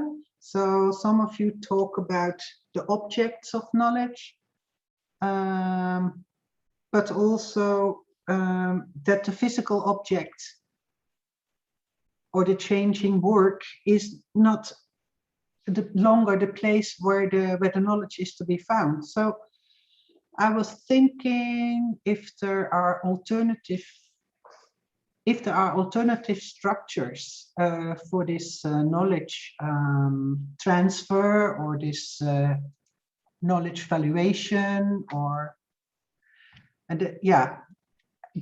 Are you aware of these structures or platforms and experienced it or want to share it with us?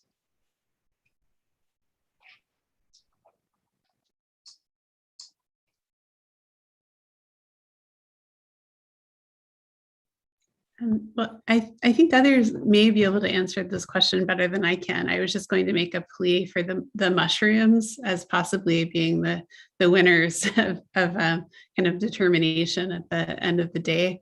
But I would think that there's so much more awareness of the need to record the artist's intent, so to speak, in technological works. And, so I think there could be more information that's available based on learnings from past conservation processes, and the idea, that technologies are organic, or that they have life cycles, and that, one needs to sort of plan and talk through almost like end of life care of the artwork, and, how much you want to keep it on life support and how much it needs to die. But I think that you also at the same time, at least on the blockchain side, may see attempts to develop self-executing processes, for artists to try to control eventualities or kind of subsequent possibilities through smart contracts, like through forms of control over exhibition. And I'd be really curious kind of what others have encountered, especially in kind of conversations around conservation.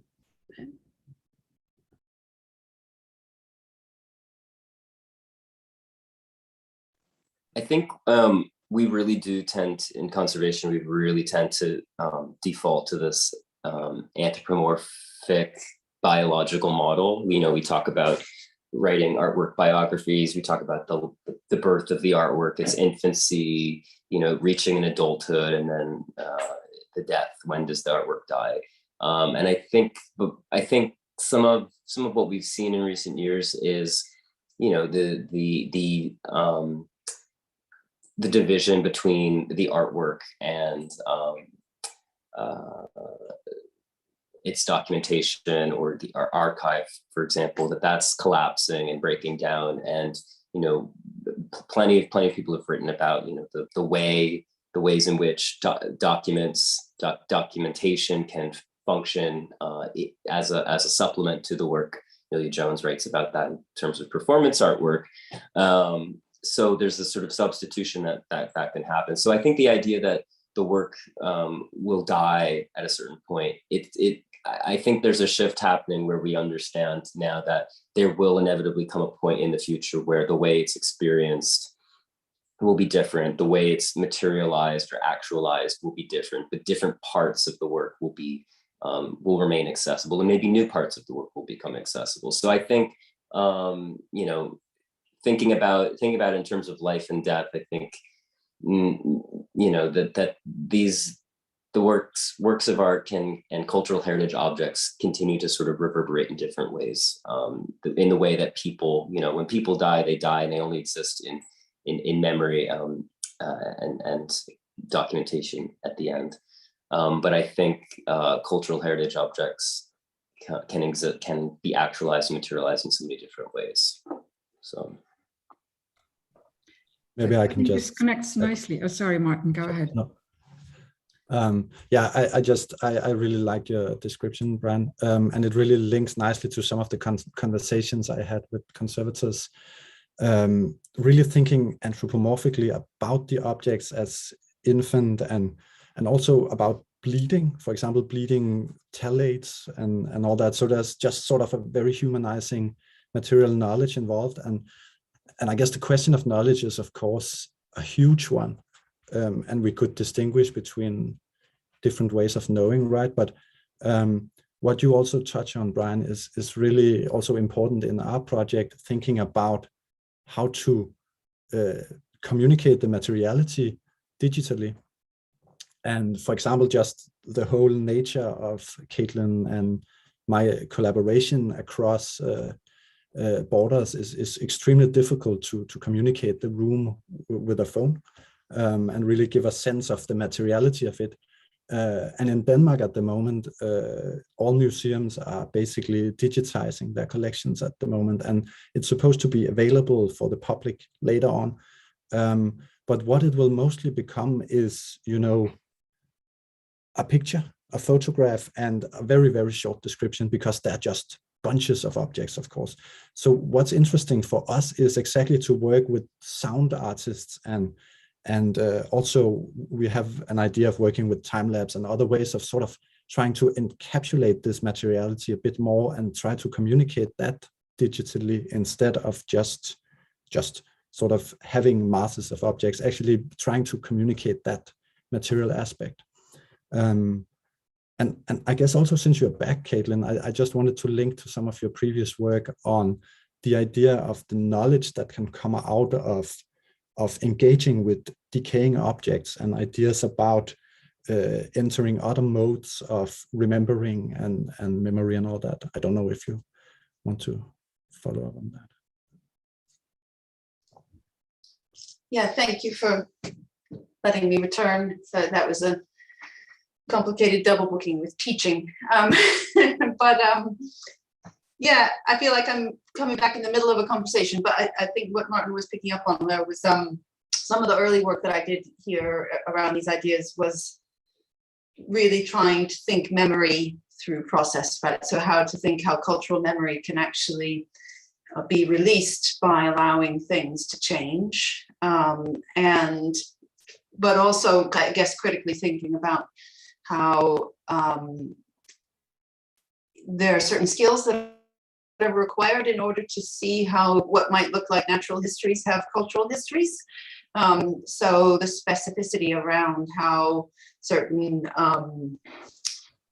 organisms inhabit cultural matter, why those organisms and not others, you know, and why certain molds are growing on certain kinds of objects. I don't know if Martin's mentioned, but the project that you're doing with the rolls of old film, where they're actually studying the decay, the active decay of those reels of film, but trying to understand what the what microbial populations are that are emerging on those, and trying to understand what that says about the environment in which they were stored and about some of the chemical properties of the material that they're made out of. And so this is when you can start to do storytelling about memory as being something which isn't just a cultural memory, but which actually a sort of cultural natural memory, and the histories of some of those materials that compose these things become visible when they start to decay. I mean, this is the broken world thinking is that, when things start to break and fall apart, actually is when we understand how the world's put together. If you think about the news at the moment, where there are a lot of things breaking and a lot of just-in-time supply chains collapsing, and a lot of who knew that carbon dioxide was used to euthanize pigs, there's just a lot of brokenness in the world at the moment. And I think that kind of broken world thinking applied to conservation is really interesting, because you are forced to recognize sort of histories and materialities that had been invisible to you. If I could just add two things, one relating to materiality and one relating to loss. I think, so I teach in the conservation program for NYU, and one of the ways I'm able to do that has been because of all of this and the pandemic and Zoom. So teaching remotely, having students work on these artworks and creating conservation documentation, these identity reports and other report structures, documenting artworks they've never seen and never seen in their installed state. And I wrote a master's thesis on an artwork I've never seen installed. It hasn't been installed since 1995. I think in conservation, one of the great things about being a conservator is touching stuff, touching the artwork, touching the materials, being in the gallery, being really immersed in its materiality. So in a lot of my work, I feel like I'm always trying to remind my colleagues about the immaterial dimensions of artworks, which I think we tend to, we've traditionally not paid as much attention to. So materiality is absolutely important, but from my perspective, I think there's a lot that gets not as much attention.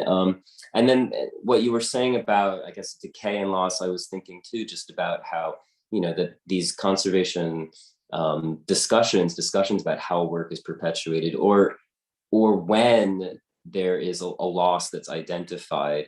I think there's a moment there when significance of an element that's now missing or no longer accessible really starts to rise to the surface. So I think there's something really productive about having these conversations, not only in terms of seeing this sort of shape, the new dimensions of the work that were not seen before, but yeah, I think it's very productive to kind of sit with the loss and think about then what does that mean for the work. Yeah, I mean, I think one thing I would say though is that what looks like loss is often not loss, it's just transformation. So, but that might require bringing in people who can see what that something is becoming. Mm-hmm.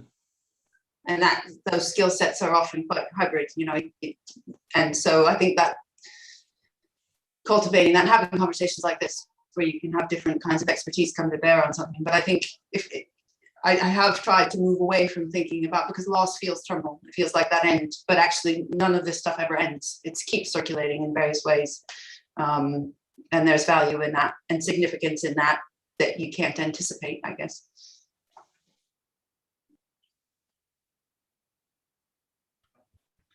I think what to me is indeed really interesting, and coming out of this discussion quite clearly in a way, and bringing these different sides that I previously said indeed like were more apart, but brings them actually together, is indeed looking for a different way of thinking about what was there before, when it's not there anymore, but in a different form indeed.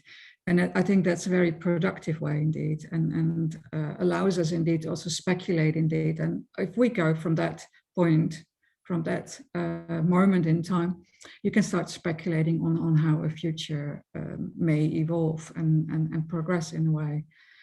I'm just looking now to our little chat here to see what else we have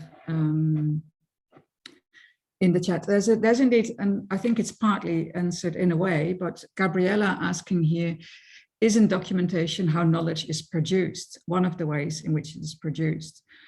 And that continues with, I think, how knowledge is indeed recorded knowledge.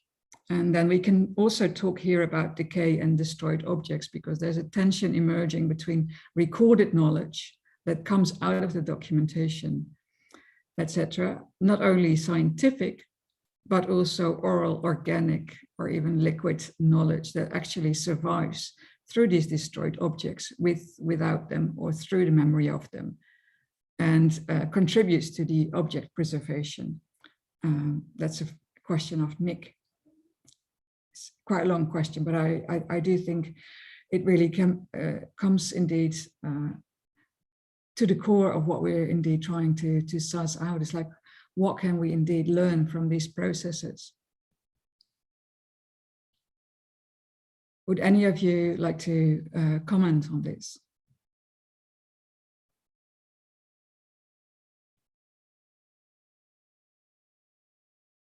In a sense, I mean, what to me comes out here and in this question is similar to how Cornelia has been looking at her work. It's like, okay, it's not me that is solely responsible for it, although you could totally argue that she has been responsible so far, at least, because she's just there and she is the artist, so people will look at her.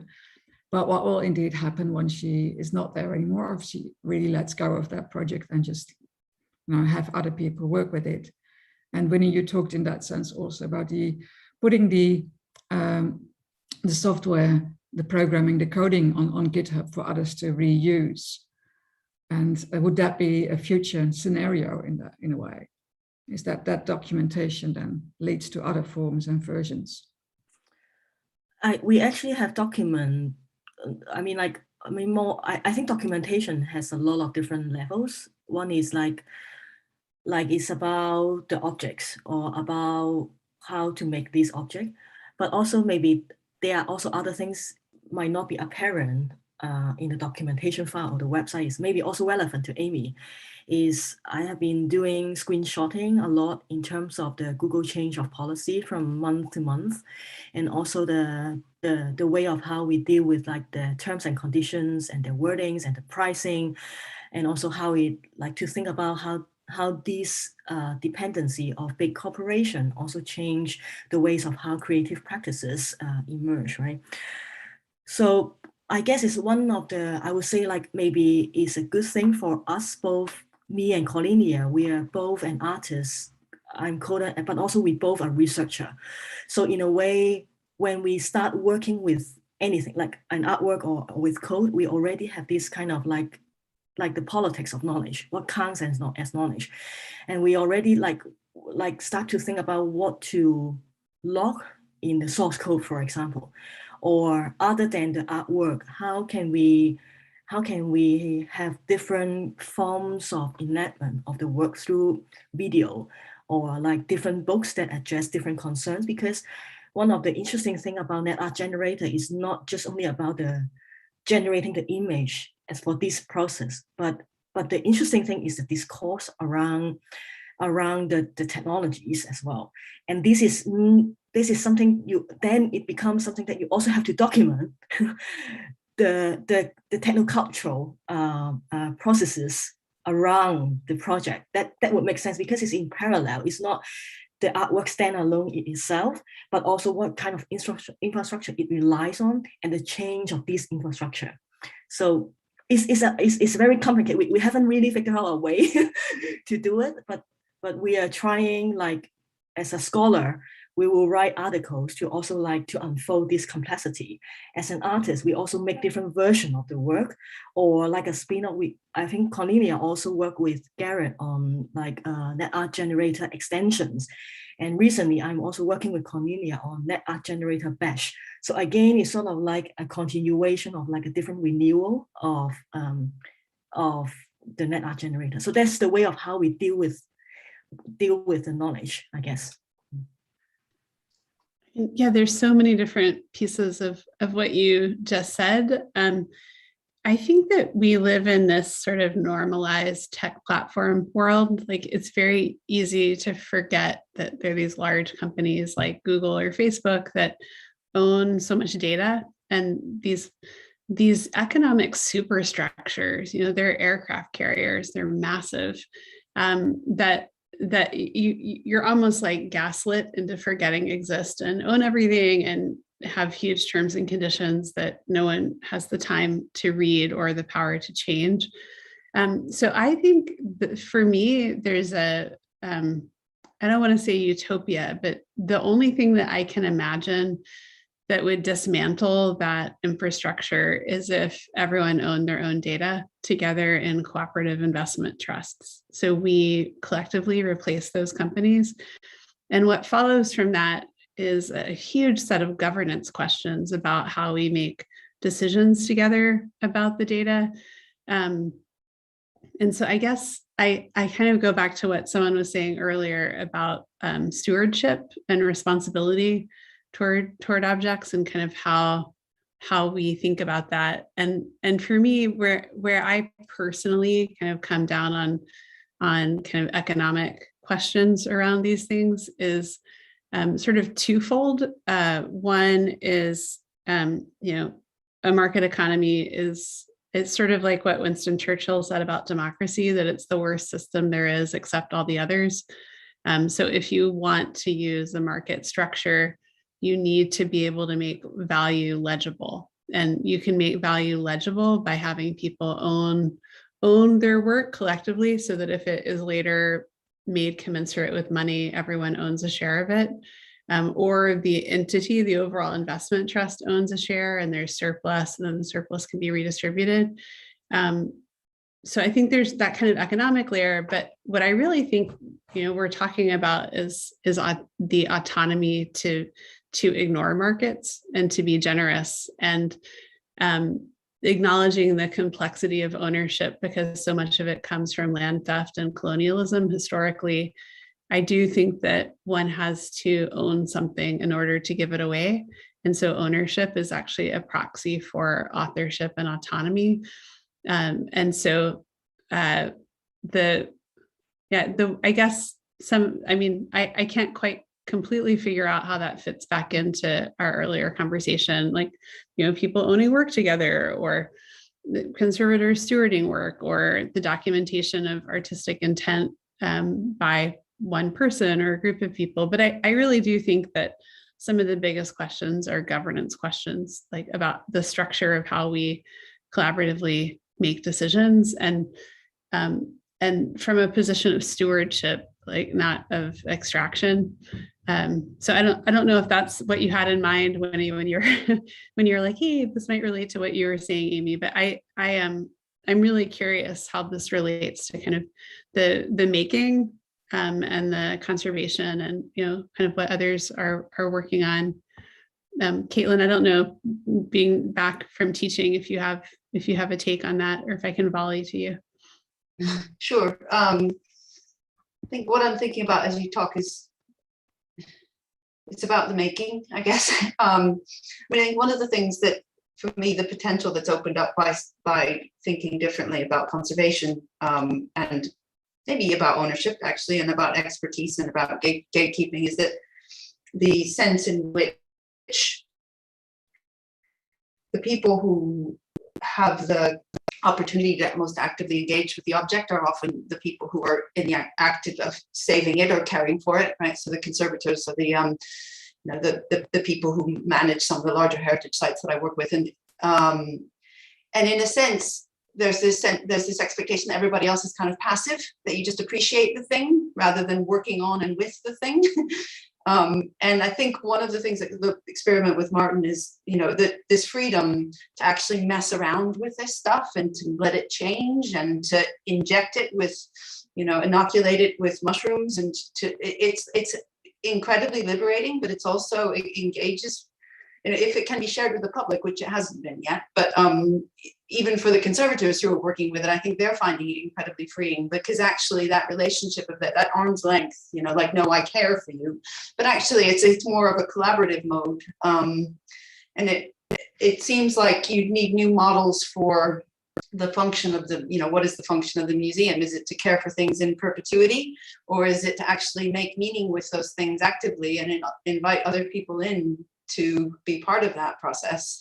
In which case, the thing itself becomes a sort of catalyst for these relationships to emerge, which doesn't sit very well with ideas about ownership, particularly. It reminds me a little bit, the place where I did my PhD, where I did a lot of the thinking around this, was this homestead site in Montana. And the task I set myself was to inventory all of the things that I found in these derelict buildings. And so I created a spreadsheet, and I put these things into the inventory, and then I boxed them up in archive boxes, and I stuck them in the old claim shed, which had been erected in 1899 by the original homesteaders. And the task of doing that was actually, in some ways, me going through the motions so that I could think about the interesting stuff, which was actually happening quite aside from the act of inventory. And one of my favorite things, well, what has happened now 20 years on at that site, is that this summer they had a new intern come in, and that intern basically went in and found out that the work that I'd done to archive and inventory these things had been undone by mice that had moved into the archive shed, and I don't think she even found the spreadsheet that I'd created on Excel, or if she did, she didn't look at it. And so basically she then recreated this task and completely immersed herself in that and got a huge amount of value out of doing it and sharing it. And so for me, it's like a conservation generator. It's like the art generator. It's actually, well, is the function of these things actually to just give us these moments of deep engagement and purpose? And we say it's about caring and saving these things, but actually it's probably maybe about something entirely different. And that valuing that other process is something we could do more often, I think. So that's my 2 cents on that.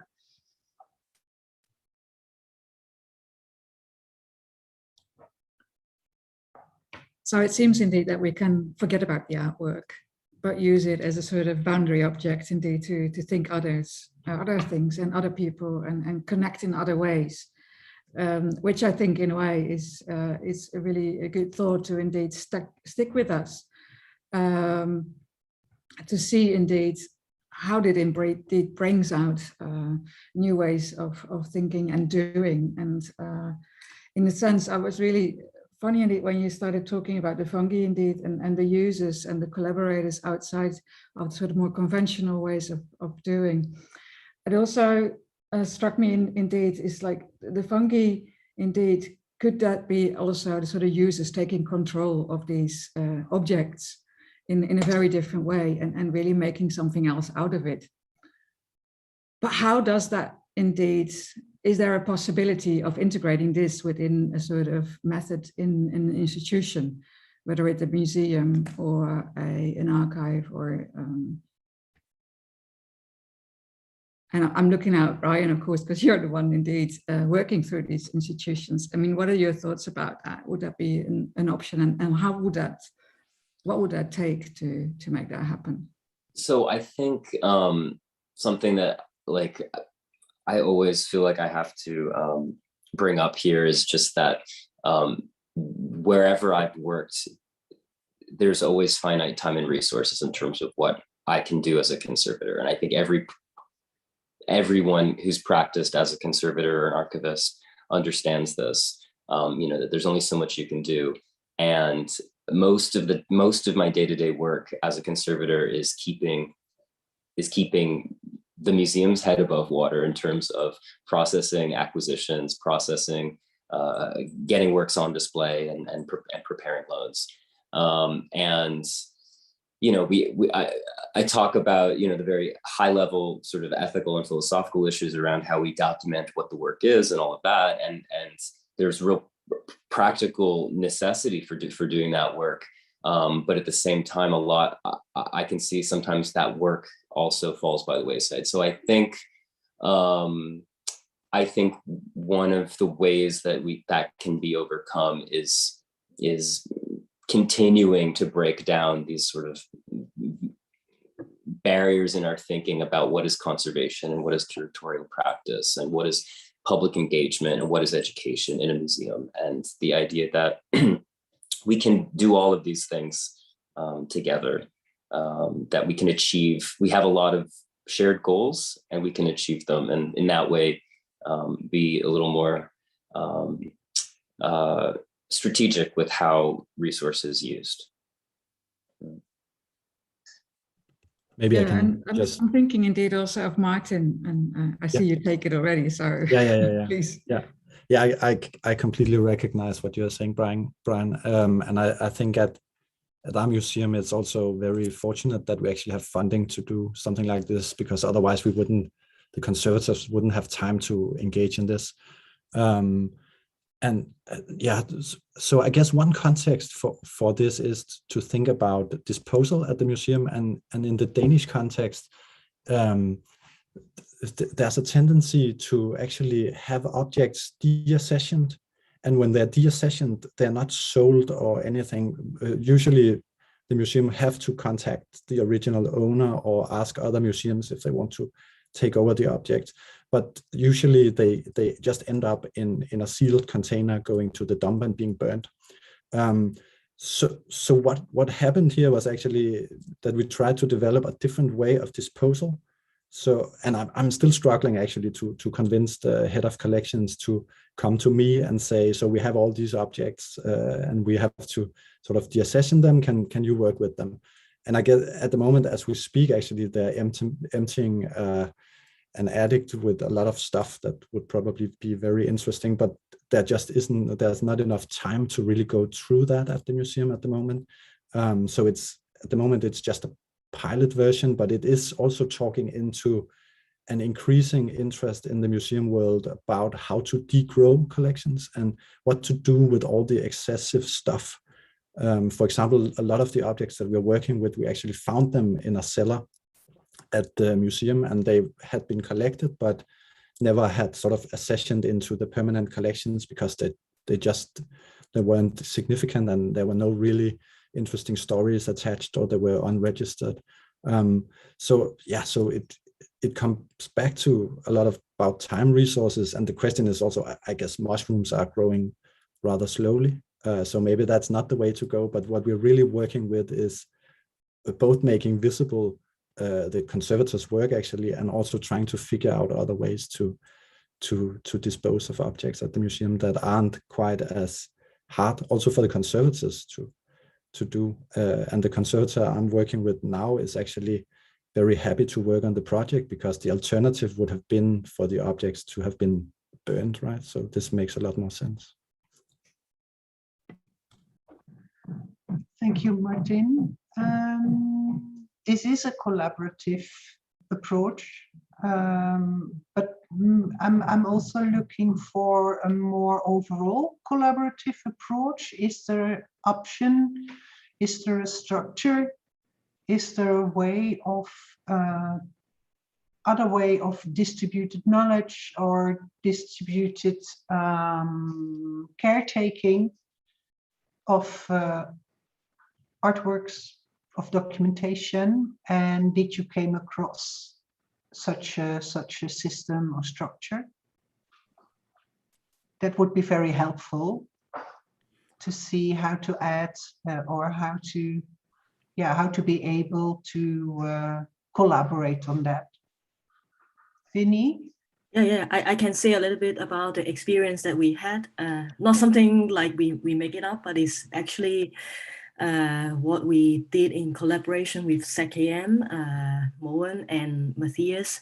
They are the conservators in ZKM, because ZKM many years ago bought the net art generator, the physical of the work. So with a wooden box, but also with the server, with the motherboard, like different computer components, right? But in recent years, they also discovered that the work was broken, like the motherboard was broken, the code not working, So they face a huge challenge in terms of how to exhibit the work again, or how to preserve it, right? So what they have been doing, they had a very dedicated position on researcher in the digital art, but also comes with different kinds of skills in terms of like fixing things or like reading code, or these sort of skills as well. But also what I find is also interesting is the dialogue that we had, because like I post a source code on Git repository, but I never really reach out to everyone, like make an announcement, hey, it's here, like you can take a look at this and update every now and then. But what they actually did, because the code not working, so they look into the source code, and also because the source code with fairly good documentation in terms of what kind of libraries that it use, and also like the different iteration of the code. So they started to study it, and also like we configure in a way that fit into their original hardware, I would say. But also at the same time it's not just only one way that we are working in front of the computer, like individually, but also we had some good dialogue, because ZKM also invite us to do a workshop at their place, and also unfold the technopolitics around the work.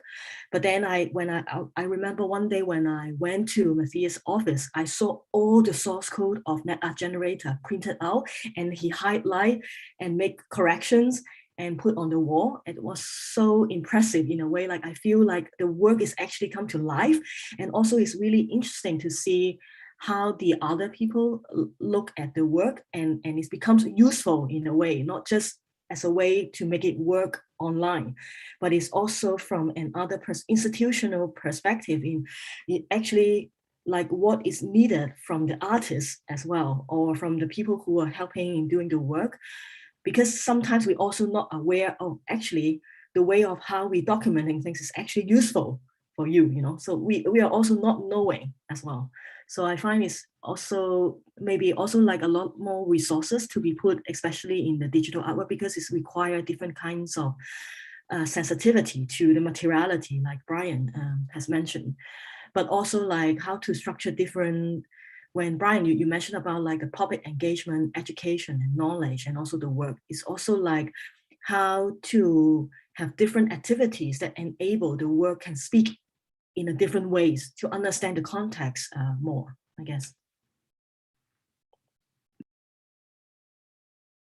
I really like the way how the different stories, or the possibilities to tell different stories, or different sections of knowledge are highlighted.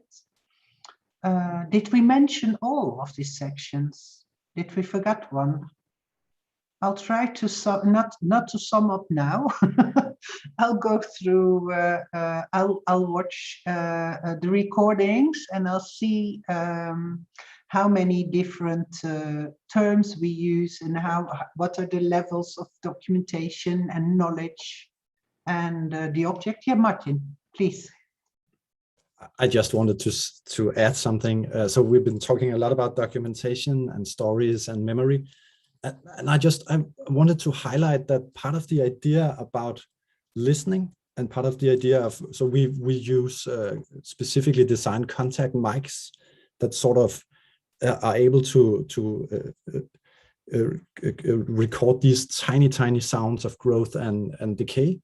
And the idea with that is actually to sort of go beyond our conceptual grasp and really try to affect or give a sort of different intimacy with the microscopic levels that we can't really comprehend in other ways. So it's also sort of trying to push the conceptual a bit, maybe. I just wanted to add that. I really like that. It's a sort of idea of deep listening, and perhaps we can, as a new paradigm in conservation, we can call it deep conservation practice, in a sense, where you indeed, move away from the materiality as such, but also actually get really close to it in different ways, though, through the materiality, by other means, by other people, in other ways. And I think that that's really interesting. I'm being mindful of the time and realize that for some of us, we definitely need to have lunch, or we need to go teaching, or we need to travel. So I wanted to close off this session actually by a quote from Cornelia Solfrank in the book that Winnie mentioned in the beginning, in which she refers to maintenance and repairing as an act of care. And she says, quoting here, "Caring means worrying, being ready to take responsibility, being on the lookout for new types of relations, of building new forms of knowledge that is interested not only in observation and representation, but also in transformation, in forging relations with things, in being affected, and thus in changing itself and the world in a process of co-transformation," end of quote. And I think that really nicely sums up some of the things that we've been talking about today as well. I want to thank you deeply for your time and your questions from the audience as well.